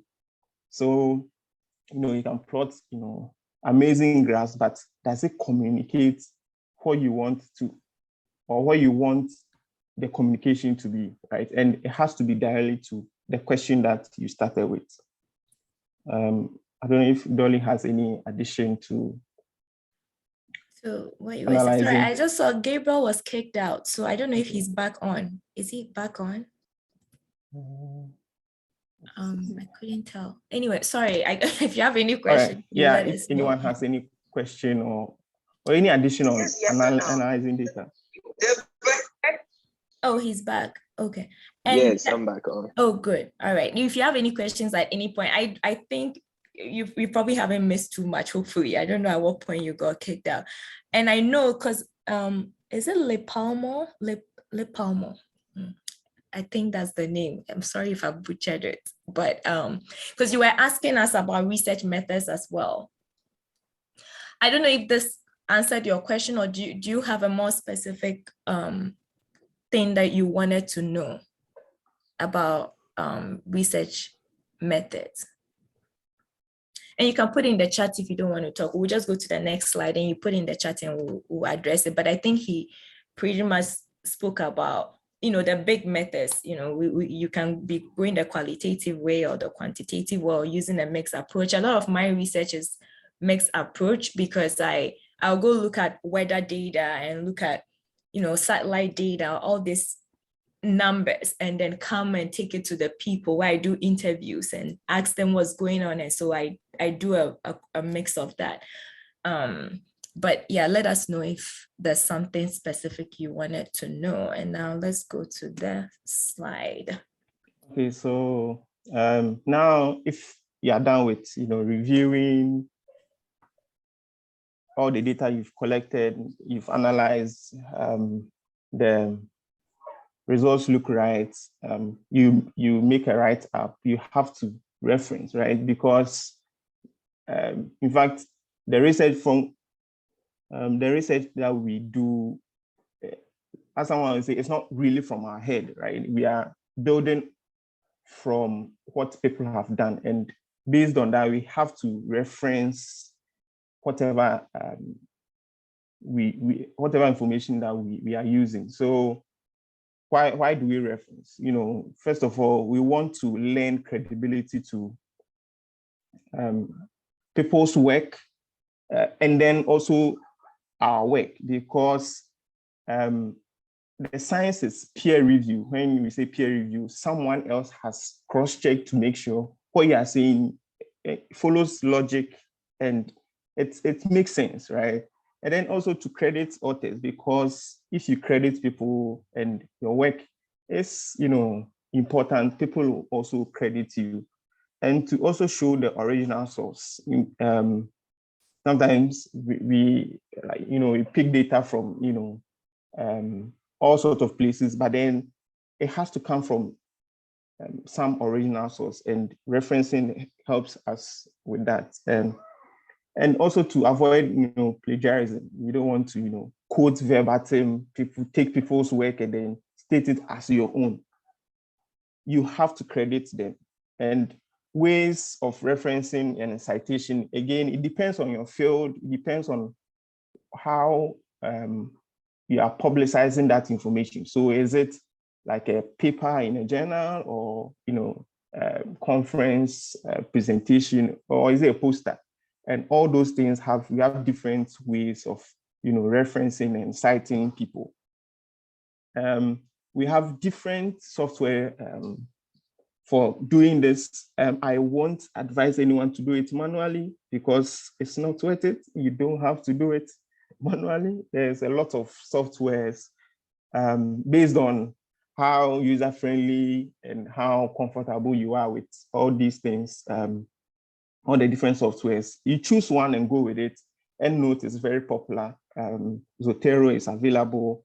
Mendeley is amazing, it's free, you can use it. And based on how you write or whatever you use for your publications, you can use any of these referencing softwares. Paraphrasing is key in your write-ups. Dolly had mentioned that you have to paraphrase. You don't have to say verbatim, copy, Control C, Control V, copy and paste people's work into your work. People will flag it. It doesn't show good scientific work, and then it shows that you're not doing a good job. So one resource I use sometimes is Quillbot. Just Google it. It can paraphrase things for you, but then you have to be careful that it won't change the meaning of, it's just a generic paraphraser. So you might be careful not to copy everything that it suggests to you. Just make sure you sort of paraphrase and it still carries the message that you want it to carry. And again, when in doubt, just seek help. Use Google. Most schools or institutions have writing centers that you can use for people to read your work and give you feedback. Talk to your supervisor, your mentor, whoever is in charge of the research. They will help you. And then again, there's lots of resources out there. So, take your time.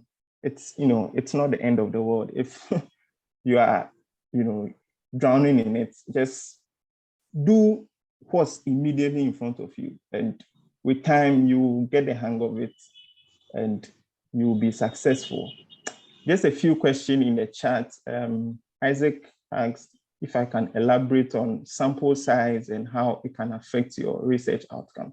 So here, sample size, again, it depends on your field, but the bigger the sample size, the bigger the impact, or because the sample size is, a sample out of the population. And if it's bigger, it's more representative of your population, and whatever effect you are measuring can be translated to the larger population. So the bigger, the better, but then you have to be cognizant of, resources, time, because in, master's or PhD, your time is sort of finite. So you have to be aware of that.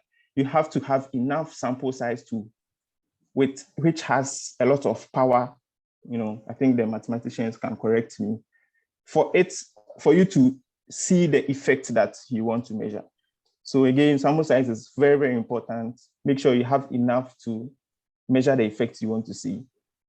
Gideon asked, how do you explain data analysis using machine learning? People do ask what's the physics behind your interpretation of such analysis.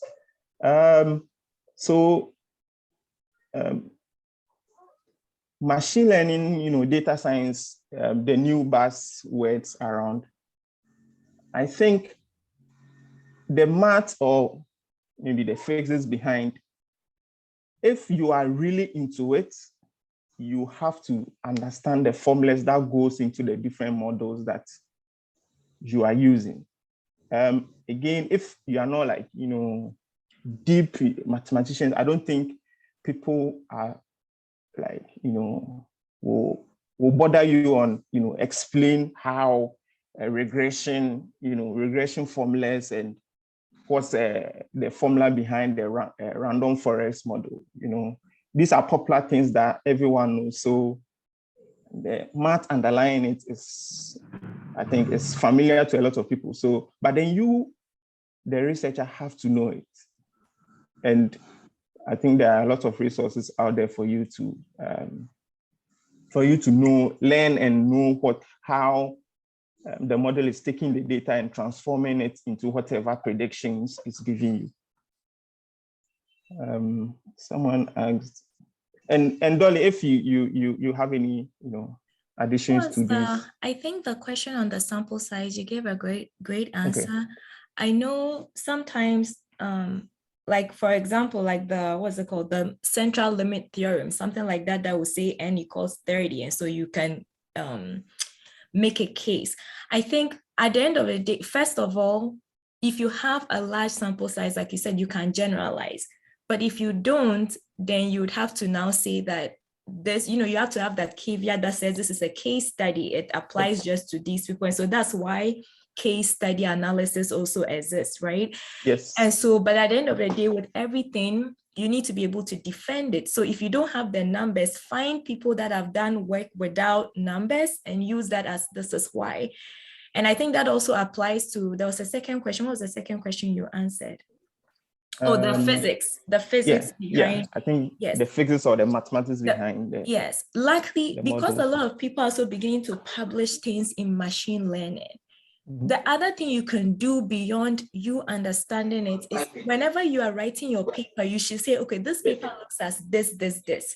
To further understand how this, this mechanism works, you can read blah, blah, blah.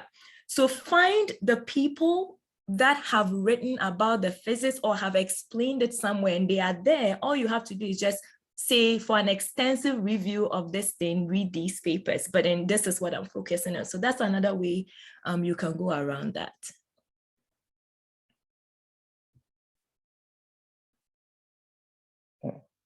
And I think that was, I don't know if there was any other question. There's a question about plagiarism, the best percentage, but I don't think we have time. But anyway, we don't have time. Okay, I'll do it in maybe 1 minute. So best percentage, it depends. Again, it's not like we want a best percentage. You want plagiarism as low as possible in your work, right? So the best percentage, I think, is 0. But then there's allowance to take people's work verbatim, but then you still have to cite them. So whatever percentage your institution sets, 10%, 20%, just go with that, but try as much as possible to reduce it as much as you can. Yeah. Yes. And cite appropriately. And cite with quotations, if you are lifting with verbatim. quotations and to write a whole introduction without referencing. You need it. Maybe short answer, you need it. Yeah, because you'll be taking information from somewhere. It's not like from your head totally. Just when it was getting interesting. Yeah, we have been brought back. But this place would also be very interesting. Yeah. Yeah, this place will also be very interesting. I think everyone is here. So for this session, it would also last for about 45 minutes. Then we conclude. So our panelists, Dr. Dolly Nayeme for applied science, Dr. Francis Akwa for applied science, Dr. Osei Trenebois, Dr. Francis Chipo, if I got the name right, and Dr. Dennis Moot, and all other. So I'll pose specific questions to these panel members, and then any one of the panel members can answer the questions. And then after that, I would open the floor for general questions. And so I would start with the first question. The first question is research still relevant in our time? So any of the panel members can answer these questions.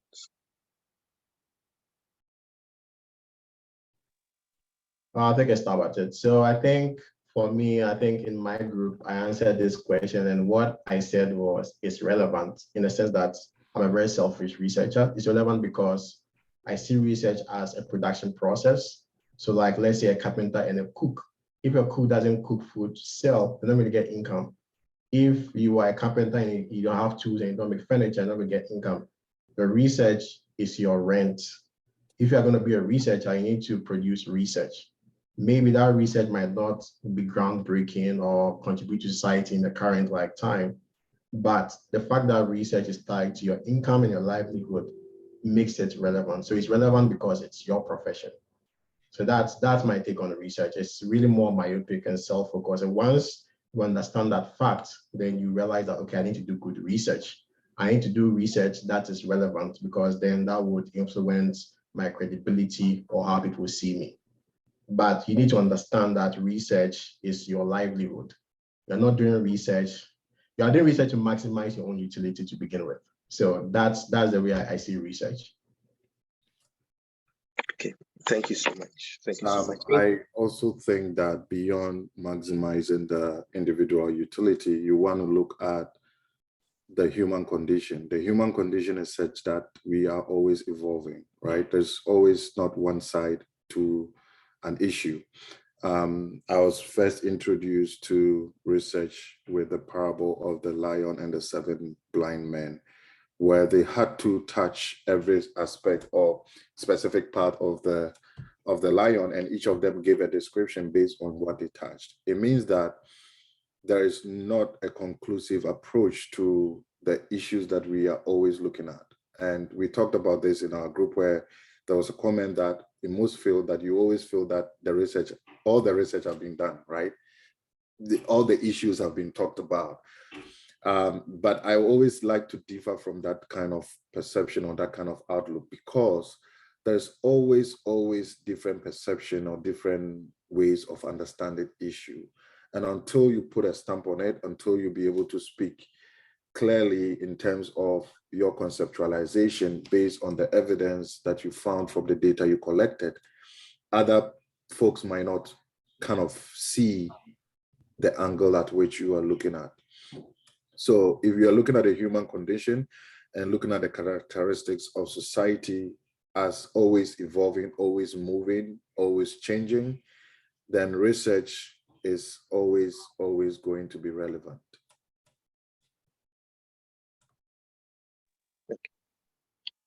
Thank you. Any other panel member before we move to the next question?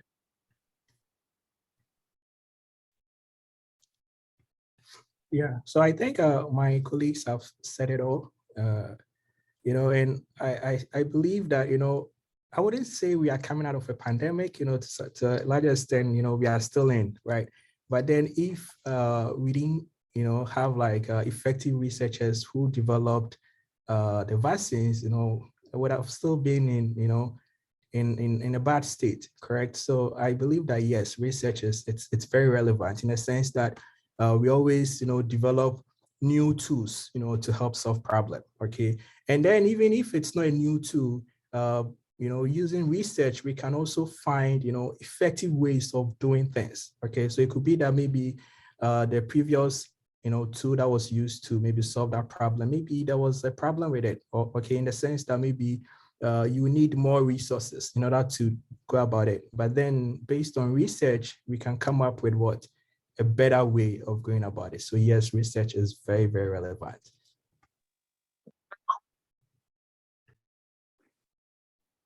Okay. Thank you so much.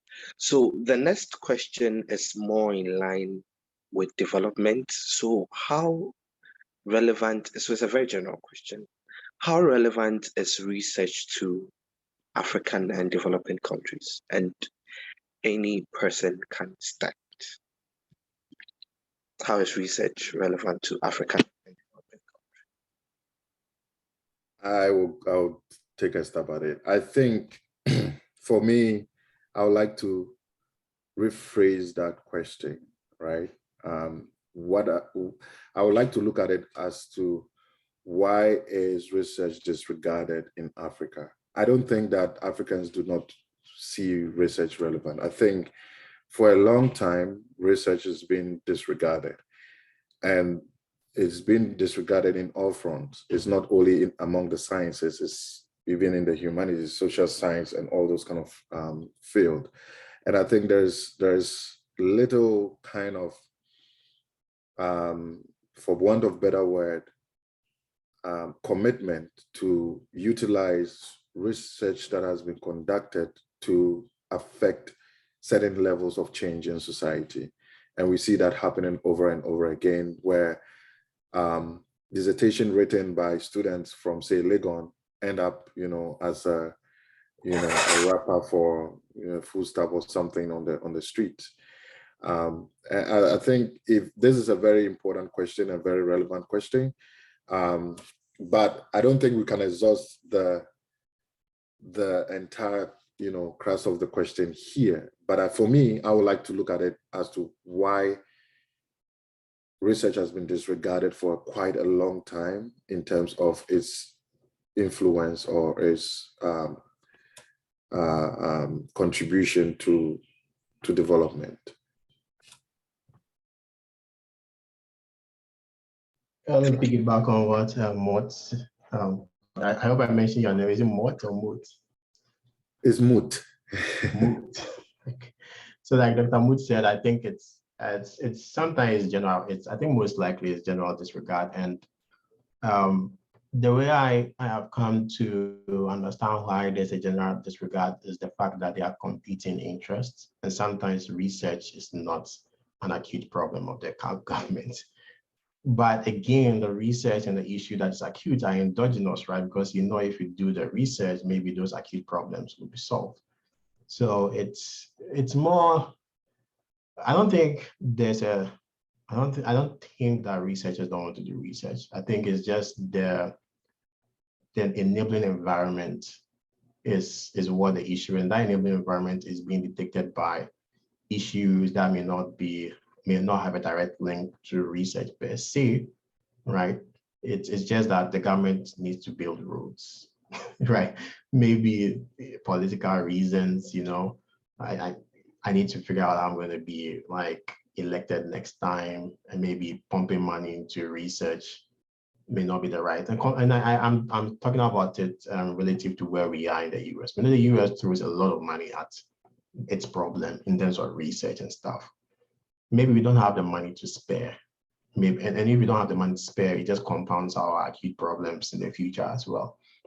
So figuring out how we go about it. Maybe that's where people like us play a role, right? People in the diaspora, right? Because we probably are in a place where we know how research is important. So maybe partnering with our researchers back home and having a genuine interest in doing research on Ghana. Like my research focus is on ag policy in the US, like crop insurance, risk management. But I make it a point to do research on Ghana. And that is not on my employer's payroll. So that means I have to find time on the weekend to do research on Ghana. So you have to have a genuine interest to contribute to that process, like back home, because I don't think the government is gonna make research a priority anytime soon. Thank you. Any other panel member? I shared that, but I wanted to also add a little bit to what Francis said, and also kind of pick up a question in the chat box by Rita, who's asking, how can we make research interesting to us? I see it to be tedious and very academia. I think if we are looking at research in a broad spectrum, as in from every point of view, then I don't think that all research are for academic purposes, right? There are even research that are conducted in academia usually are looking at issues that are affecting people in a social background, like what Francis narrated. If research is tedious and academic, I don't know what is tedious about it and what is academic about it, right? Because in every field, there is a laid kind of systematic way that you go about it. And there is no way we can shortchange it, right? If I wanted to solve an issue of, say, frequency of accident on a road, I cannot simply go and stand by the road and wait for every accident to happen before I conduct my research, right? There must be a systematic way that I can gather that information. And we as researchers must be committed to making sure that for issues of integrity, for issues of validity and all those other benchmarks that we check off, we are following the systematic way of conducting research, at least for us to also make sure that whatever we are putting out there, we can be very bold enough to say that it is legitimate and it solves the problem. Yeah, but I don't think that it is tedious. It might be tedious based on where we are coming from and how we've been taught to conduct research. But if you are committed to it, we must be able to abide by the rules. Yeah, I wanted to add a bit to what Moot said and to help Rita in this sense. So Moot is right. Research follows a certain standard. In order to make it interesting to you, I would advise that follow your passion. For instance, if I tell you that I'm going to kill, let's say, any member of your family, and you know that I'm the one coming, because you are passionate about them, you find a way to stop me, right? So when you are passionate about certain areas of research, it makes it easier for you to forget about the pain, which is the systematic way. Then you'll be able to at least follow your passion. Oh, that's my passion. So I want to see my baby, right? I want to see the solution because you are passionate about it. So don't be doing research, chasing after everything. At least try and focus on your passion. Then your passion will ease the pain, despite the systematic nature of it, which can be a bit boring. Yeah. Back on what everybody said. So Rita, I think you have to distinguish between doing research for your thesis and then doing research outside of school. They are very different experiences. I understand you when you say doing your thesis is tedious because you are bound by timing to get certain results, and sometimes you're not getting the result. In the real world, you can juggle multiple research and then choose, mix and match as you see fit. Sometimes you're working on something, you run into some serious hurdle, you just wait. Maybe the data is not available. You have to wait for a year. You don't have that luxury with your thesis, right? Your thesis is only you, so you have to learn the method. In the real world, maybe you excel at doing literature review, writing introduction, you partner with someone who does the empirics, you are gone. But the underlying thing, Romeo said, you have to be passionate. You have to have skin in the game. You have to know why you are doing research. for me, it comes to, hey, if I don't do that research, I'm not gonna get paid. I'm not gonna get promoted next time. So I try to be inward. My motivation is very inward. I'm like, hey, there is probably I arrive at that because when I look at like people that have arrived in my profession, they are well known for like maybe 5 publications. They are not known because of all their publications.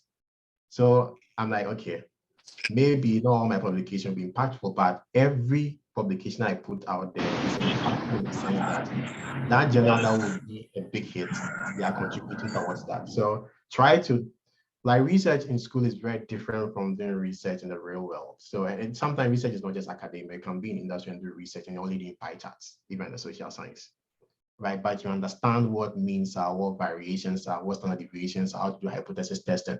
Those things you learn from class.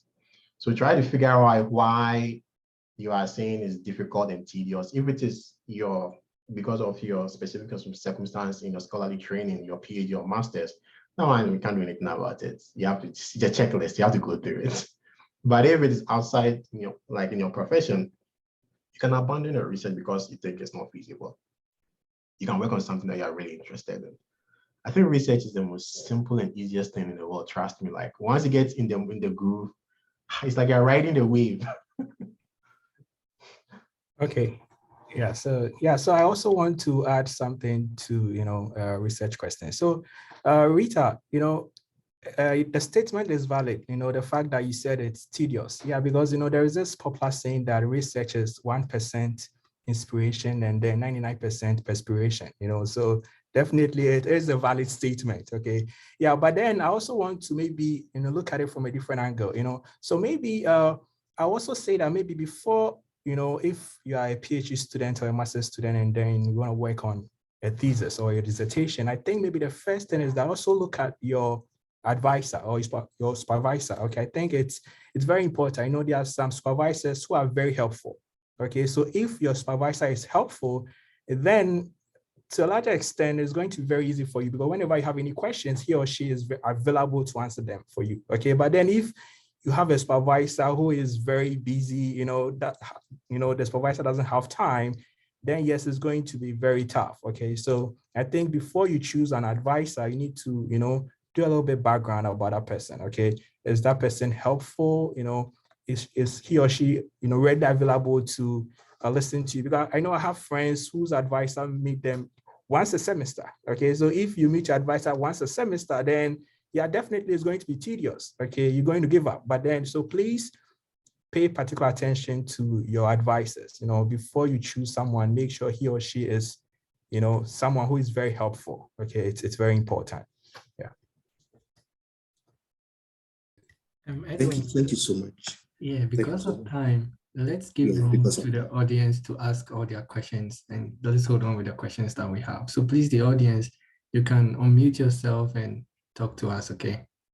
Yeah, I think Fuseni asked a question in the chat box, which is in relation to the question we previously asked, that how can those of us in the diaspora make research more essential, especially in Ghana, even though government gives no attention to it? So anyone in the panel?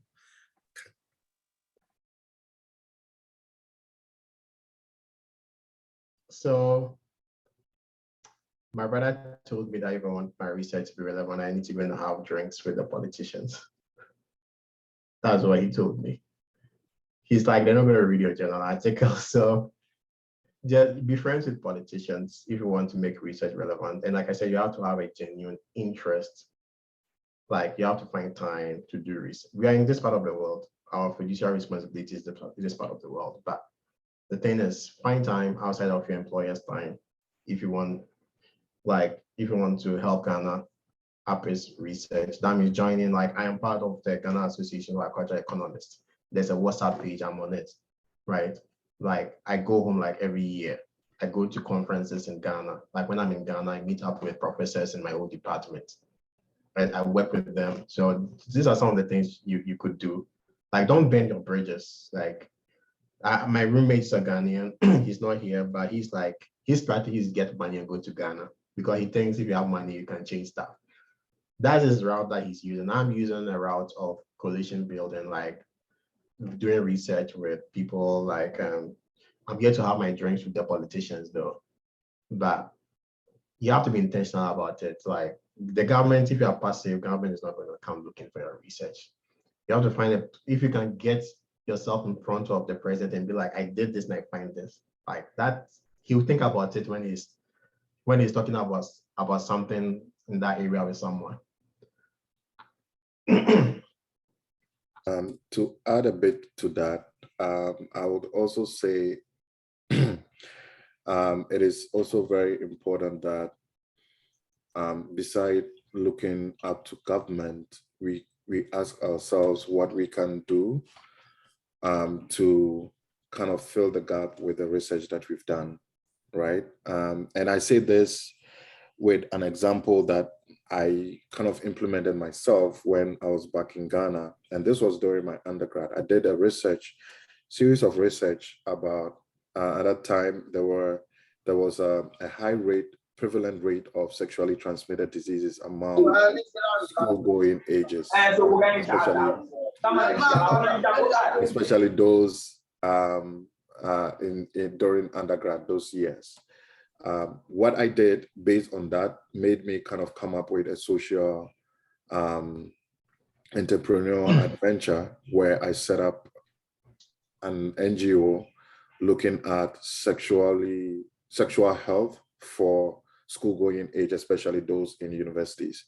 And that brought up a lot of partnerships that I had with some organizations from US, and also kind of ventured into other kind of things where we're looking at journalists for human rights from student perspectives. So I'm always challenged to say, if we are conducting a research and if we are so passionate about it, there's always an icing in there that we can take advantage of to create something out of it, right? If it's not something that is capital intensive, that require you sitting with politicians and having drinks, right? And you can go ahead and, maybe put friends together, put some little resources together and begin to implement your findings in the most logical way that makes sense to you. I think that is more encouraging for others that will want to conduct a research into other issues, looking at what you've done, what you've accomplished by the research that you've done, and using that as a blueprint. So I think the question and the goal for us as upcoming researchers or even researchers in the field is to look at how can we operationalize our findings irrespective of government inattention or lack of commitment towards supporting researchers in certain specific fields. So just to add to like what Wood said, so for instance, I do agricultural insurance in the US. I don't think agricultural insurance will work in Ghana or in Africa like the way we have it in the US, but I think index-based product would work. So big picture, long term, I'm trying to develop a particular research agenda that would feed into that. It might not be the next year, next 2 years, but I have that in my mind. Whenever I'm doing research, I'm like, okay, there's a big picture. I want to get to a point where I'm able to push the frontiers of agricultural risk management, like as a government program, like in Africa. And it starts now. I'm building coalition with people that I think would end up in political like spheres. And you have to be like very like intentional. You don't have to be in a hole and then just be doing your research. You have to figure out how you're going to disseminate your research, because the policymakers are not going to read journals if they're not like, if they don't have aides like the US politicians have aides that read and then give them a summary of it. Like, I don't think that our politicians will read the journal articles. And I don't even know whether they have aides that summarize stuff for them. So it's a personal thing that I know people who want nothing to do with Ghana, they are fully integrated in the US. It's something that you have to choose and then you stick with it and then do. Yeah, and more so, coming here, looking at how people use research here is amazing, right? People start businesses, start organizations just based on researches that they've read. So I can go and read Romeo's research or Francis's research about something and a light will ignite and I'll go out there with no lack of resources and go out there and start something. And I think there is a lesson in that for us. Yes, everything that we know here in the US might not work back home, but I think there's also a tendency for us to look at what will work best for us in that pool of research that is being done, that is being conducted. And I think it's always having to wear those double hats, right? Wear the hat of, okay, I'm looking for that light, that I want to see how best I can be a contributor. But I'm also wearing the hat of a researcher where I'm seeing that, okay, there is a problem here. How do we solve that? What are the best strategies? How can I use that in real life and make sure that that problem is solved? And I think that will be a very great thing for us to kind of wear going forward. Benjamin has a question. I think Dr. Dolly, yeah, and then Dr. Francis Akwa. We've not heard from you. But I think Benjamin's question is, which data analysis tool is easier to learn and equally effective, and is equally effective? I think this question is quite generic, but still the answers could give us ideas about data analysis and all that. So, yeah. So let me try so I can answer this based on how my life has progressed in terms of what software and packages I used. When I got to the US, I was using Excel. That was a fantastic thing, right? I was in VLOOKUP, HLOOKUP. That was like, my mind was blown, right? Then I was taught Shazam. Just write lines, it does a lot of things. I was like, Shazam is the best. And I saw someone using Stata. I was like, I'll never use Stata.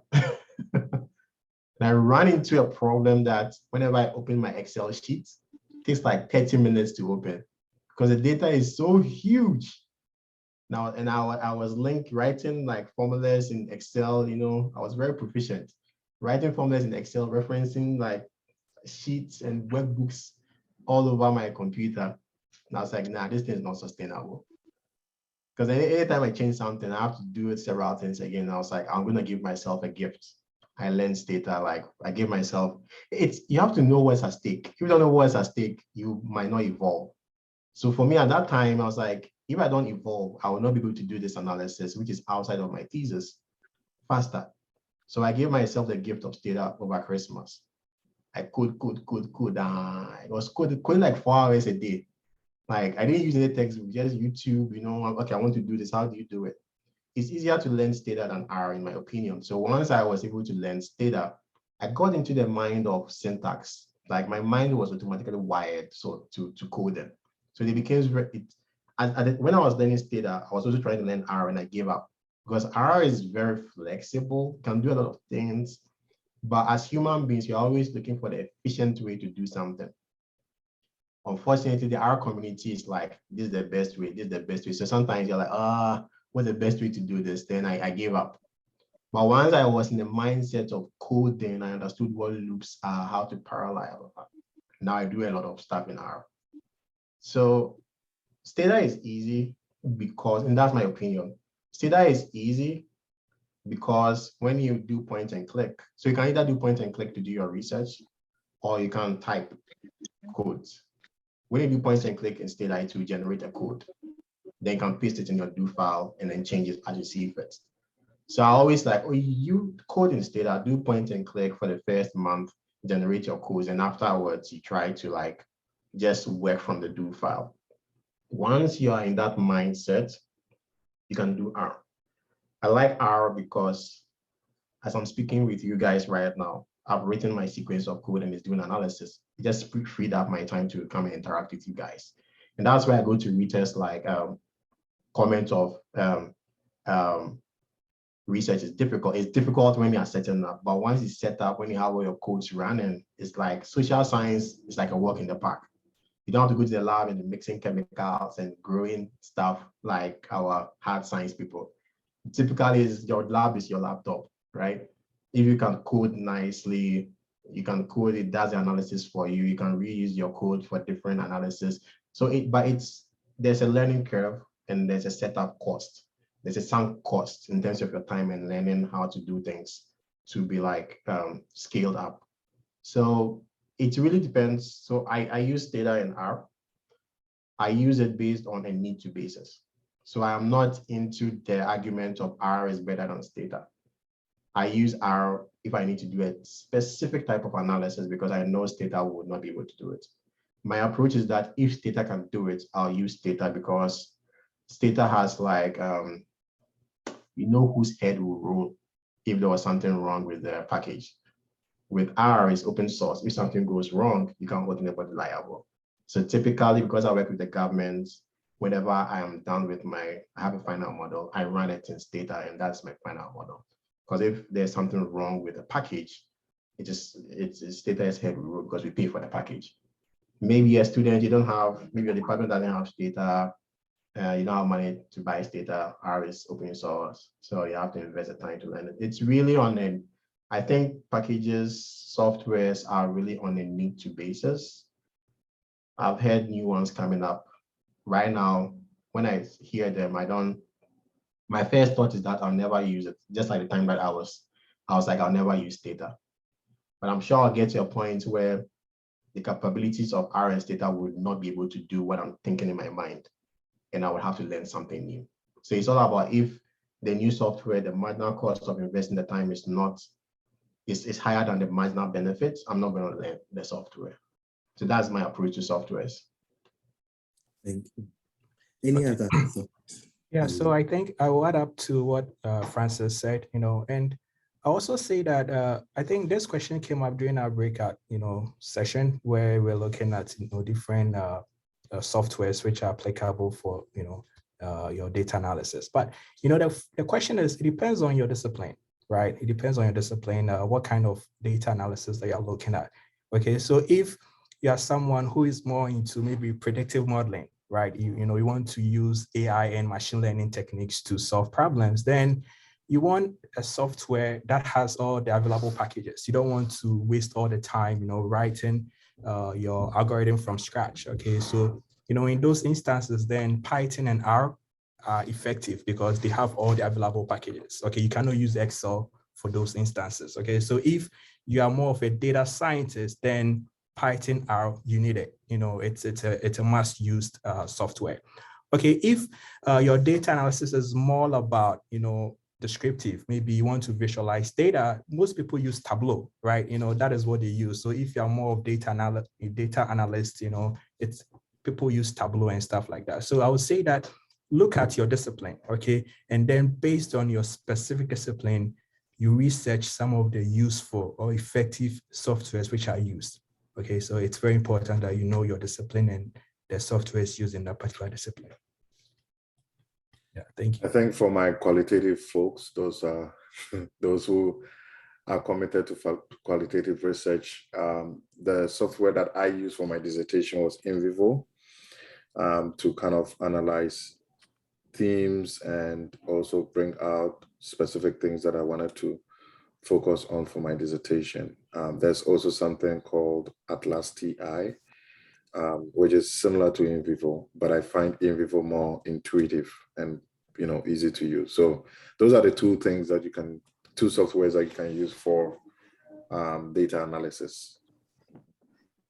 Yeah, can I add something?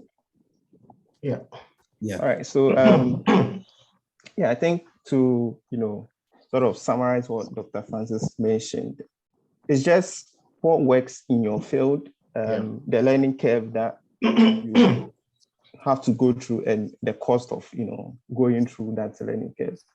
So I come from a biomedical field, and where I work right now is more so of testing compounds to see if they work or they can do a particular inhibit a process in the human body, right? And the results that we want to get out of it, we want to show shareholders or investors that will come and invest in our company. And what we don't want is very complicated or complex things. So we use simple graph path present. But then to do more research on our side, we use R, Python, whatever works for us. So I think it's based on what you want out of it, the cost you want to put in, and the learning curve associated with it. And I think that I would like to add is typically, like I'm no longer in school, so there are very specific departments within my agency that does certain things. So when it comes to visualization, people do it. So if you are writing something that is going to be on ERS product, there's a whole team that does visualization. That means I don't have to worry about visualization. I can just give them the numbers and then they will present it. But when I'm writing journal article, I'm in charge of those things. So don't, when you're talking about these things, don't try to put yourself, don't let your educational experience define what you think the whole thing would be like after school. So just figure out what softwares, packages are mentioned a lot in your field. So for me, it's like Stata, R, SAS, the eViews. eViews is even like, nowadays nobody talks about it. So just have a working knowledge on them and then use the one that makes, like Rita said, makes the research less tedious, right? Don't complicate your research process. I think, and I said it in my group, PhD is just a checklist. Don't complicate things for yourself, right? If you can write a PhD thesis with just one paper and your advisor will say you have passed, do it. Don't try to write 3 papers. So it's a checklist. Take the part of least resistance, right? So that's it. Thank you so much. Thank you so much. So we'd like to wrap up with some 2 questions. And then, so with the 2 questions, the first one is, why do some papers make more citations than others? Like how? And so we'll ask that question. And then the last question is in the chat box. We'll ask that too. So very brief, because we would like to wrap up, very brief responses. Why do some research papers make more citations than others?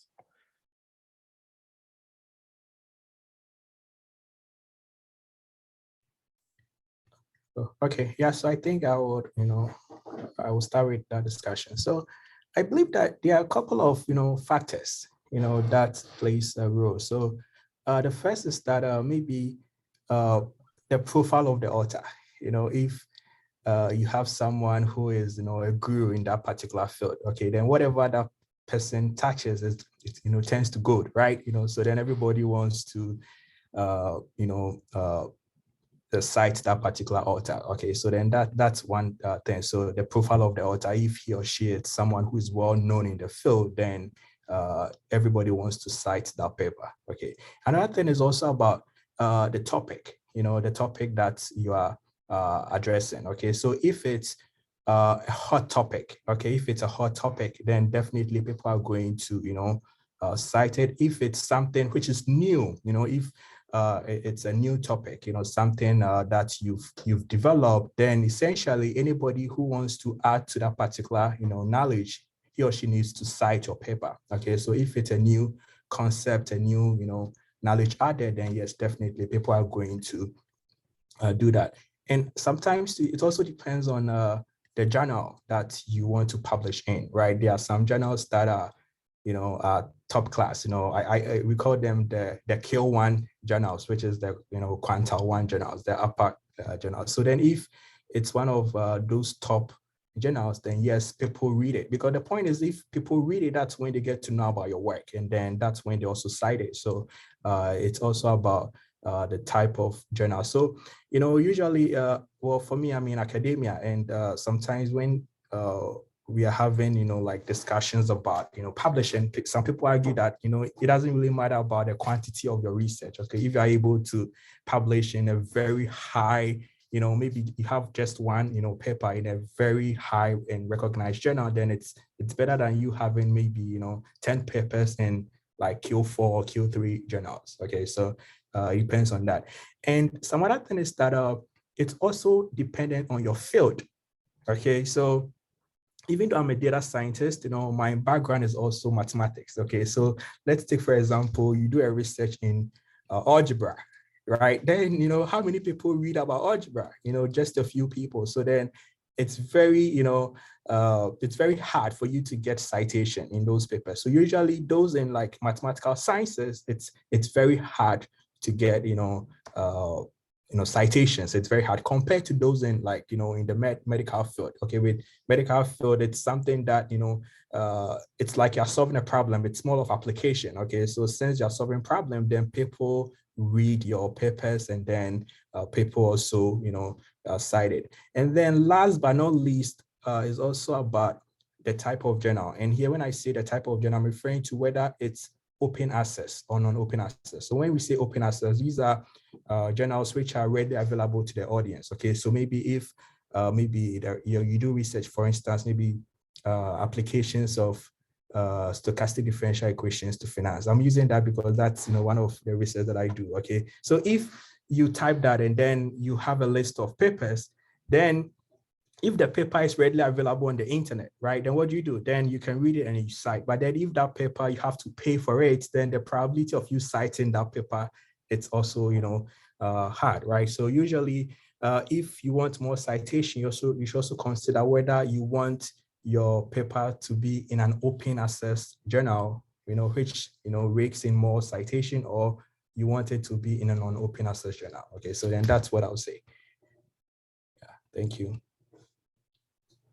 Just pick back a little bit. So I think I said this several times in my breakout section. Most people will not read your paper beyond the title and abstract. So like people, if you want to read a lot of papers in like one sitting, you probably read the abstract. And sometimes you are comfortable because of the nature of the author. If you don't know the author, you probably read the intro, look at the methods. That means you have to make sure that your abstracts are on point. You have to choose like a title that is telling exactly what you are finding, right? Keywords, those kind of things. I've had most of my citations are in interdisciplinary journal, but I need to publish in my field level journal for my peers to take me seriously. So there's a trade-off, right? I cannot be publishing interdisciplinary all the time because then I'm not publishing in my field level. That would affect my credibility among my peers. So there's a lot of things, the trade-offs. But most importantly, I think the big thing is you have to recognize the club that you are playing in. Because at least in agricultural economics in the US, is like there's like sub clubs in there. So you have to figure out what club you are part of, what's your core club, and then try to link with them, right? I tend to, when I'm writing on crop insurance in the US, I know the people whose work I'm citing. The first thing I'll do is I'll go to their Google page and I look at what papers they publish on the area, and I read the abstract and I go on. So you have to build that relationship within that like group. And then I don't think that at this point, I don't think my research is going to make a big hit, but my objective is to make at least one of them a big hit. Sometimes you need, the way I like to think about, I'm not in academia, but I'm not giving up my academic aspirations. But the way I like to think about it is that it's a who you know thing, but it's not a who you know thing like in Ghana sense. It's a very transparent who you know thing. So you just have to figure out what is the who you know structure and then fit yourself in there, right? So I know who I send my papers to for feedback, right? Chances are those are the same people who review it. So by the time they review it, they've already seen it. Like they will cite it because they know me, get those kind of things. And they are publishing a lot, right? Maybe policymakers are looking at their like work rather than mine. So there are a lot of nuances at stake there. But I think right now you should just focus on doing good research. I don't think citations should be a big thing for you since you are still in a PhD. Just having like maybe two or four publications before you are out of school should be your main objective. Like I said, it's a checklist. Just make sure that you're in a position where you can get into a good job or the job that you want. That don't, big picture, think about having impact, but look at the tactics you are using. Like the next 2 years, I want like 2 papers. I don't want 10 citations, just 2 papers. I want that line on my resume so that when I go on the job market, I look good. So that's the way I think about things. Right now, like I said, most of my energy is building coalition. I'm trying to build a lot of networks so that I can have citations a lot in the future. Yeah. And sometimes citations can be tricky. Some of the best papers. Funny thing is that whenever I get a new citation, I actually go and see why they are citing my work. Yeah. You know what? Yeah. If you want good citation, do bad research. Everybody's gonna cite you. We use you as a springboard to do good research, and that will give you citations. Yeah. So if there are no others, let's go to the last question and conclude, and then I'll hand over to Blessed. So Frank Esiama is asking, with regards to why in Africa research is not being appreciated, all the answers and suggestions are great, but is there anything bad from the researcher perspective that's influencing the results should be accepted, why the results should be accepted? Don't we also think the ordinary African does not have much confidence in our works? Is it that we have not done enough to win their confidence? Is it that when we get the chance, we are not able to give the results? And he says, of course, there are a lot of factors to this topic, but we can also look at what the researchers bring on the table. So I think his question doesn't bring confidence or results. I think his question is much focusing on the researcher and the confidence in on the other part of the researcher. So any, from our panel members, any contributions on this topic? This is our last question. I think we've far exceeded our time. We are 30 minutes over. Frank, we are so sorry. We are 30 minutes over and we'd like to respect. Okay.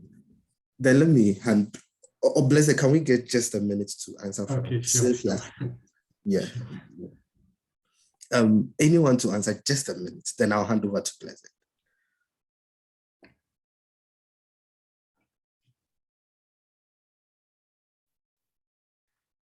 I think there are bad researchers who are Africans and non-Africans. I don't think that there's any like, I don't think people are bad researchers because they are African. I think probably just resource constraints sometimes, most of the time. So it's, I don't know how to answer that question necessarily, but there is a gap in terms of research and credibility of researchers in Africa and here. There's that gap, but I don't think that gap is linked to the Africanness. I don't know. Something along those lines. Thank you so much. So I think we would end here, and then I'll hand over to Blessed for the concluding remarks. Yeah, thank you so much, Edwin. On behalf of GRASAC, I would like to thank everybody for making it to our meeting today. I think we had well over 55 participants at a point in time. Now we are about 46. So thank you so much for taking our time to attend our program. It's my hope, our hope, that you're able to learn something, maybe just one thing that will stick with you for a long time. And to our panel members, we are very grateful for your resources, for your experiences that you've shared, and all the wisdom that you've shared with us. Personally, I've learned a lot. This is I think since I came to the US, it's now the time that I'm really doing research, and what you've said to me is very insightful. So thank you so much for your time and everything. GRASAC, this is one of the activities we are doing in celebration of GRASAC USA at 5. And we have another event coming up in about a month's time. Today we did how to do research. We are likely to do how to publish research in about a month's time. So this is just a trailer, and please be expecting our emails about that too. So thank you once again. I want to thank our committee who put together this program. I think you guys did great. Thank you so much for all your time. So thanks everybody. Enjoy your weekend. Bye-bye. And please, before we go, let's take a picture. Sorry. If you don't mind putting on your camera so that I can snip us, that would be great. Okay, so 1, 2, sorry. 1, 2, smile. Okay. Please don't go yet. I have to go to the next, just a second. Okay. Please smile. Good, thank you. Okay, thank you. I think this is enough. Thank you so much and have a good weekend. Bye, everyone.